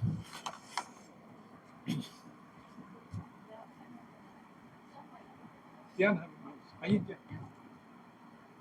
ප්‍රශ්න දෙකක් කතා කරා හුඟක්. ප්‍රශ්න කතා කරා භාෂාව පුද්ගලිකයි වගේ වෙනකොට අපි කියවනේ සමාජ නිර්මිතයක්. අපි එකතු වෙලා සංකීර්ණ ක්‍රියාවලියක් ඇතුලේ අපි මේ එකට හදාගත්ත දෙයක් ඇතුලේ තමයි ඉන්නේ. අපේ අවුල්ද අපේ යහපත්කම්ද මේ සමාජයක් විදිහට සාමූහිකව භාෂාව තුළින් ප්‍රකාශයට පත් වෙනවා. අපේ පොදු අභිලාෂයන්, පොදු ගමන, පොදු ඉතිහාසය, පොදු ඉරණම් භාෂාව තමයි වාර්තා කරන්නේ, භාෂාව තමයි රෙකෝඩ් කරන්නේ, භාෂාව තුලයි තමයි සංගත වෙලා තියෙන්නේ, භාෂාවෙන් තමයි ප්‍රකාශය. එතකොට අපි ඉන්නේ භාෂාව ඇතුලේ. හැබැයි එක දෙයක් තියෙනවා. දැන් මේ අපි we are born into this වගේ. අපි මේ භාෂාව තුලට උපදිනවා. ඒතකොට මේ භාෂාව අපිව සකස් කරනවා. හරිද? හැබැයි එක දෙයක් තියෙනවා. මේක තමයි මනුෂ්‍යයාට තියෙන ශක්තිය. අපි උපදින භාෂාව, අපි භාෂාවට උපන්නාම මේ භාෂාවේ අර අවුල් ඔක්කොම තියෙනවා. මොනවද? බෙදෙන දේ තියෙනවා අපිව යහපත් කරන දේ, මනුෂ්‍ය කරන දේ භාෂාව තුළ තියෙනවා. මොකද භාෂාව තියෙන්නේ, භාෂාව හැදෙන්නේ අර අවුල් අර ભેදකාරී ව්‍යුහයයි අපේ යහපත් ව්‍යුහයයි ඔක්කොම එකතු වෙලා තමයි භාෂාව නිර්මාණය කරන්නේ. ඉතින් අපි ඒක අසුර උපදිනවා. අපි ඒකෙන් සකස් වෙනවා. මම කියපු දේ තියෙන ඉතින් වැදගත් දෙයක් තියෙනවා. අපි සෑම කෙනෙකුටම ශක්තියක් තියෙනවා භාෂාව නැවත සකස් කරන්න. කියන්නේ අපි එකෙන් හැදෙනවා විතරක් නෙවෙයි, අපි මැටි ගොඩක් නෙවෙයි. අපි හැමෝටම හයියක් තියෙනවා භාෂාව අපි ඉන්න තැන ඉඳලා අපි කතා කරන විදිහෙන් අපේ වටපිටාවට අපි සම්දක්වන සම්බන්ධයෙන් භාෂාව මාරු කරන්න පුළුවන්. සකස් කරන්න පුළුවන්. අදන්න පුළුවන්. එතකොට ඒක භාෂාවට බලපෑමක්. අපේ වටපිටාවට බලපෑගෙන දැන් ඔය වගේ ඒක මාරු කරන්න පටන් ගත්තොත් 100 දෙනෙක් වෙනස් විදිහකට අලුතෙන් යහපත් විදිහට සංවේදීව අනිත් මනුෂ්‍යයා කෙරේ සංවේදීව දැන් අපි බලමුකෝ දැන් මේ පිරිමියා ගැහැණිය කියන කාරකත්වය කර්තෘත්වය 1970 ගණන් වල දක්වාම වගේ ශාස්ත්‍රීය ලෝකයේ පිරිමියා මුල් කරගෙන තමයි ශාස්ත්‍රීය රචනා පවා ලියන්නේ. ඔහු සහයම පිටිපස්සේම තිබුණේ ඔහු සහ මේ කාරකත්වය නැත්නම් අපි කියනවා කර්තෘත්වය පිරිමියාට බාර දෙලා තිබුණා. මම නිකන් මගේ පුද්ගලික උදාහරණයක් කියන්න මොකද දන්නවා මහත්මේ ලොකු අපේ ඉතිහාසඥයෙක් හිටියා සේනක බණ්ඩාරනායක කියලා. එතුමාගේ ලිපියක් ශාස්ත්‍රීය ලිපියක් 1980 ගණන් වල ජාත්‍යන්තර සංග්‍රහයක පළ වුණා. එතකොට ඒ සංස්කාරකවරයා පසු සටහනක් දාලා තිබුණා. මේක අපි පළ කරනවා අපේ ප්‍රමිතින්ට ගැලපෙන්නේ නැහැ. ඒත් අපි පළ කරනවා. මොකද මෙතන ජෙන්ඩර් පිළිබඳ සංවේදීතාවය මේ ලිපිය නෑ. මේකේ අර ඔහු කියන අදහසින් තමයි ඔක්කොම ලියලා තියෙන්නේ. ඉතිහාසයේ ඔක්කොම ඔහු කරපු ඔහු කියන්නේ කර්තෘත්වයේ බාර දීලා තියෙන ඔහුට. හැබැයි අපි පළ කරන්නේ එතුමා මේ ලිපි ලියලා තින්නේ 70 වසරේ. 70 වසරේ ලියනකොට මේක තාම ශාස්ත්‍රීය ලෝකෙට හොඳට ඇවිල්ලා නැහැ. දැන් මහේෂ දැන් අපි ලියන්නේ අපි කතා කරද්දී අපේ සංවේදීතාවයක් තියෙන සාමාන්‍ය හොඳ ලේඛකයෙක්ගේ අපි යමක් ගැන කියද්දී අපිට මේ ජෙන්ඩර් නැත්නම් මේ සමාජ ලිංගිකත්වය පිළිබඳ සංවේදීතාවයක් තියෙනවා. ඒ නිසා අපි පරිස්සම් වෙන්න ඕනේ. මොකක් හරි කාහරි ගැන කියද්දී, දෙයක් ගැන කියද්දී ඔහු ඇය මෙසේ කියන්නට පුළුවන් කියලා අපි කියනවා. අපි කියන්නේ ඔහු මෙසේ කිව්වා කියලා කියන්නේ නැහැ. මොකක් හරි ගැන කියන්නේ ඔහු ඇය කියලා අපි කියනවා. දැන් අපි සංවේදීතාවයේ 80 ගණන් වලින් පස්සේ භාෂාවට ඇවිල්ලා තියෙනවා. ඒක වෙන්නේ නැත්නම් කවුරු හරි එක දවසක එක මිනිහෙක් ඔක කරලා ලියන්නේ. ශාස්ත්‍රීය ලෝකේ ලියන්නේ මේ ජෙන්ඩර් සෙන්සිටිව් විදිහට මේ භාෂාව මාරු කරලා ලියන්නේ එකපාරට අනිත් පැයට ඇත්තනේ මෙහෙම කියන එක වැරදිනේ. දැන් උදාහරණයක් විදිහට මම කියවනේ අර පාලක පාලිත කතන්දරය අපේ මාතේ තියෙනවා කියන්නේ. කාට හරි මේක තේරුණාම එයා එතන ඉඳලා ඒක වැඩේ නතර කරොත් පාලක වචන පාවිච්චි කරන්නේ නැහැ, පාලිත වචන පාවිච්චි කරන්නේ නැහැ. ඒ වෙනකොට ජනතාව නියෝජිත කරන වචන පාවිච්චි කරලා ඊට පස්සේ ටික ටික ඒක ව්‍යාප්ත වෙන්න පටන් ගන්නවා. එසම හැම කෙනාටම කාරකත්වයක් ශක්තියක් තියෙන භාෂාව මාරු කරන්න. අපි භාෂාවෙන් හදනවා විතරක් නෙවෙයි භාෂාව හදන්න අපිට පුළුවන්. එතකොට ඒක හරි වැදගත් කාරණයක්. මම හිතන්නේ මේ වැඩේ ඔබ අපි අතට ගන්නවා නම් හොඳයි. වඩා යහපත් සමාජයක් සඳහා මගේ භාෂාව අමාරු කරනවා. ඒතර භාෂා ප්‍රාග්ධනයක් කියන එක ඉතින් මෙහෙම දෙයක් තියෙනවා. මම දැන් ඔබ අදහස් කරේ මොකක්ද කියලා. මෙන්න මේ අර්ථයෙන් කියනවා. ප්‍රාග්ධන කියන අර ටිකක් සංයුක්ත අර්ථයෙන් දැනීම පිළිබඳ ප්‍රශ්නයක් විදිහට සහ භාෂාව පිළිබඳ ප්‍රශ්නයක්. භාෂාව දුප්පත්ද දැනීම දුප්පත් කියලා කියනවා. හරිද? කෙනෙක්ගේ භාෂාව දුප්පත්ද එයාගේ දැනීම දුප්පත් කියලා කියනවා. මොකද භාෂාවෙන් තමයි අපි කල්පනා කරන්නේ. සංකල්ප වලින් අපි ලෝකයේ අපේ සංකල්ප නිර්මාණය නිෂ්පාදනය තමයි ලෝකයේ අපි ගොඩනගාගන්නේ. ලෝකයේ දැනීම අපි නිර්මාණය කරගන්නේ. ඒතර අපේ භාෂාව දුප්පත් වෙන අපේ දැනීම පුංචි වෙනවා. ඒතර අපේ මැදිහත් වීමේ ශක්තිය සහ සමාන හරි අවුල් විදිහට අපේ ලෝකෙට මැදිහත් වෙනවා. භාෂාව පොහොසත් වෙන්න අපේ මැදිහත් කාරක ශක්තිය දියුණු වෙනවා. අපේ දැනීම දියුණු වෙනවා. අපි භාෂාවන් කීපයක් දන්නවනම් වඩා හොඳයි. එතකොට භාෂාව එක්තරා ඒ අර්ථයෙන් ප්‍රාර්ථනයක්. භාෂාව දියුණුවද ඔබේ සිතීම දියුණු වෙනවා. තමයි කියන්න තියෙන වැඩි. ඔබේ භාෂාව දියුණුවද ඔබේ සිතීම වැදගත් අපි සංකල්ප වලින් හිතන්නේ. ඒ සංකල්ප ලෝකයේ ලෝකෝද පොහොසත්ද යාගේ ජීවිතේ පොහොසත්. ඒ අර්ථයෙන් ජීවිතේ පොහොසත්. යාගේ සම්මත ලෝකේ පොහොසත්. යාට දැනෙන දේ වැඩි.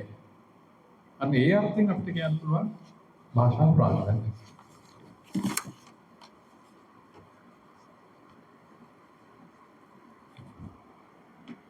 සුනිල් සර් ලියලා සංගීතවත් උදව්වට ගන්නු. ලියලා සංගීතවත් කරලා ගායනා කර ගීතයක් තියෙනවා ඉතාම ලස්සන. දක්ෂ ගායිකාවක් අපිට දැන් අප අතරින් සමුගත් සුනිල් අබේසේකර මහත්මිය සමග ගායනා කරන මේ ගීතය කියන්නේ මෙන්න මෙහෙම. දෝතට ගනිමු ඉරද සඳද මහ පොළවද දෝතට ගනිමු කියලා. ඉතින් අද සර් අපිට යෝජනා කරනවා ඉර සඳ වගේම භාෂාවත් දෝතට ගන්න යහපත් සමාජ වෙනසක් වෙනුවෙන් කියලා. ඉතින් සුනිල් සර්ට ආචාර්ය සුනිල් විජේසිරිවර්ධනට ගොඩාක් ස්තුතිවන්ත වෙනවා. අපේ ආරාධනය පිළි අරගෙන රාජ්‍ය භාෂා දෙපාර්තමේන්තුවේ සංഭാෂණ මාසික කතිකාවට සහභාගී වීම සම්බන්ධව. ඒ වගේම අපිට හැම වෙලාවෙම අවශ්‍ය මඟ පෙන්වීම් දීලා සහයෝගය ලබා දෙන අපිව හරි පාරේ එක්කරන් යන රාජ්‍ය භාෂා කොමසාරිස් ජෙනරාල්තුමන්ට අපේ නිලධාරී මහත්මයාට සහයෝගය ලබා දෙන හැම දෙනාටම ඒ වගේම මේ පණිවිඩය දැකලා මේ අනිවාර්යයෙන්ම මේ පහසු වෙලාවක් නෙමෙයි අපි යොදාගෙන තියෙන්නේ මේ කාරණයට. නමුත් තමන්ගේ වැඩ කටයුතු පසෙක තියලා පැය දෙකක් අපිත් එක්ක ඉන්න රාජ්‍ය භාෂා පියසට එන ආව ඔබ හැම දිනාටමත් මම ඉතාමත් ආදරයෙන් ගෞරවයෙන් ස්තුතිවන්ත වෙනවා. ඉතින් තේ එකක් ලෑස්ති කරලා තියෙනවා. ඔබට තේ බොන ගමන් තව ටිකක් සර් එක නිවාඩු පාඩුවේ කතා කරන්නත් අවස්ථාව හදාගන්න පුළුවන්. මීළඟට ලබන මාසයේ ජූලි 24 නූතන සාහිත්‍ය තුළ ආදරේ භාෂාව ගොඩනැගීම කියන මාතෘකාවෙන් අපිත් එක්ක අදහස් බෙදා ගන්නට එන්නේ ආචාර්ය කෞශල්‍ය කුමාරසිංහ. ඒ ගැනත් මතක් කරමින් ඔබ සැමට සුබ දවසක් සුබ සවස් යාමයක් ප්‍රාර්ථනා කරමින් අද දවසේ සංഭാෂණ මාසික කතිකාව වැඩ කටයුතු අවසන් කරනවා. ස්තුතියි. Thank you.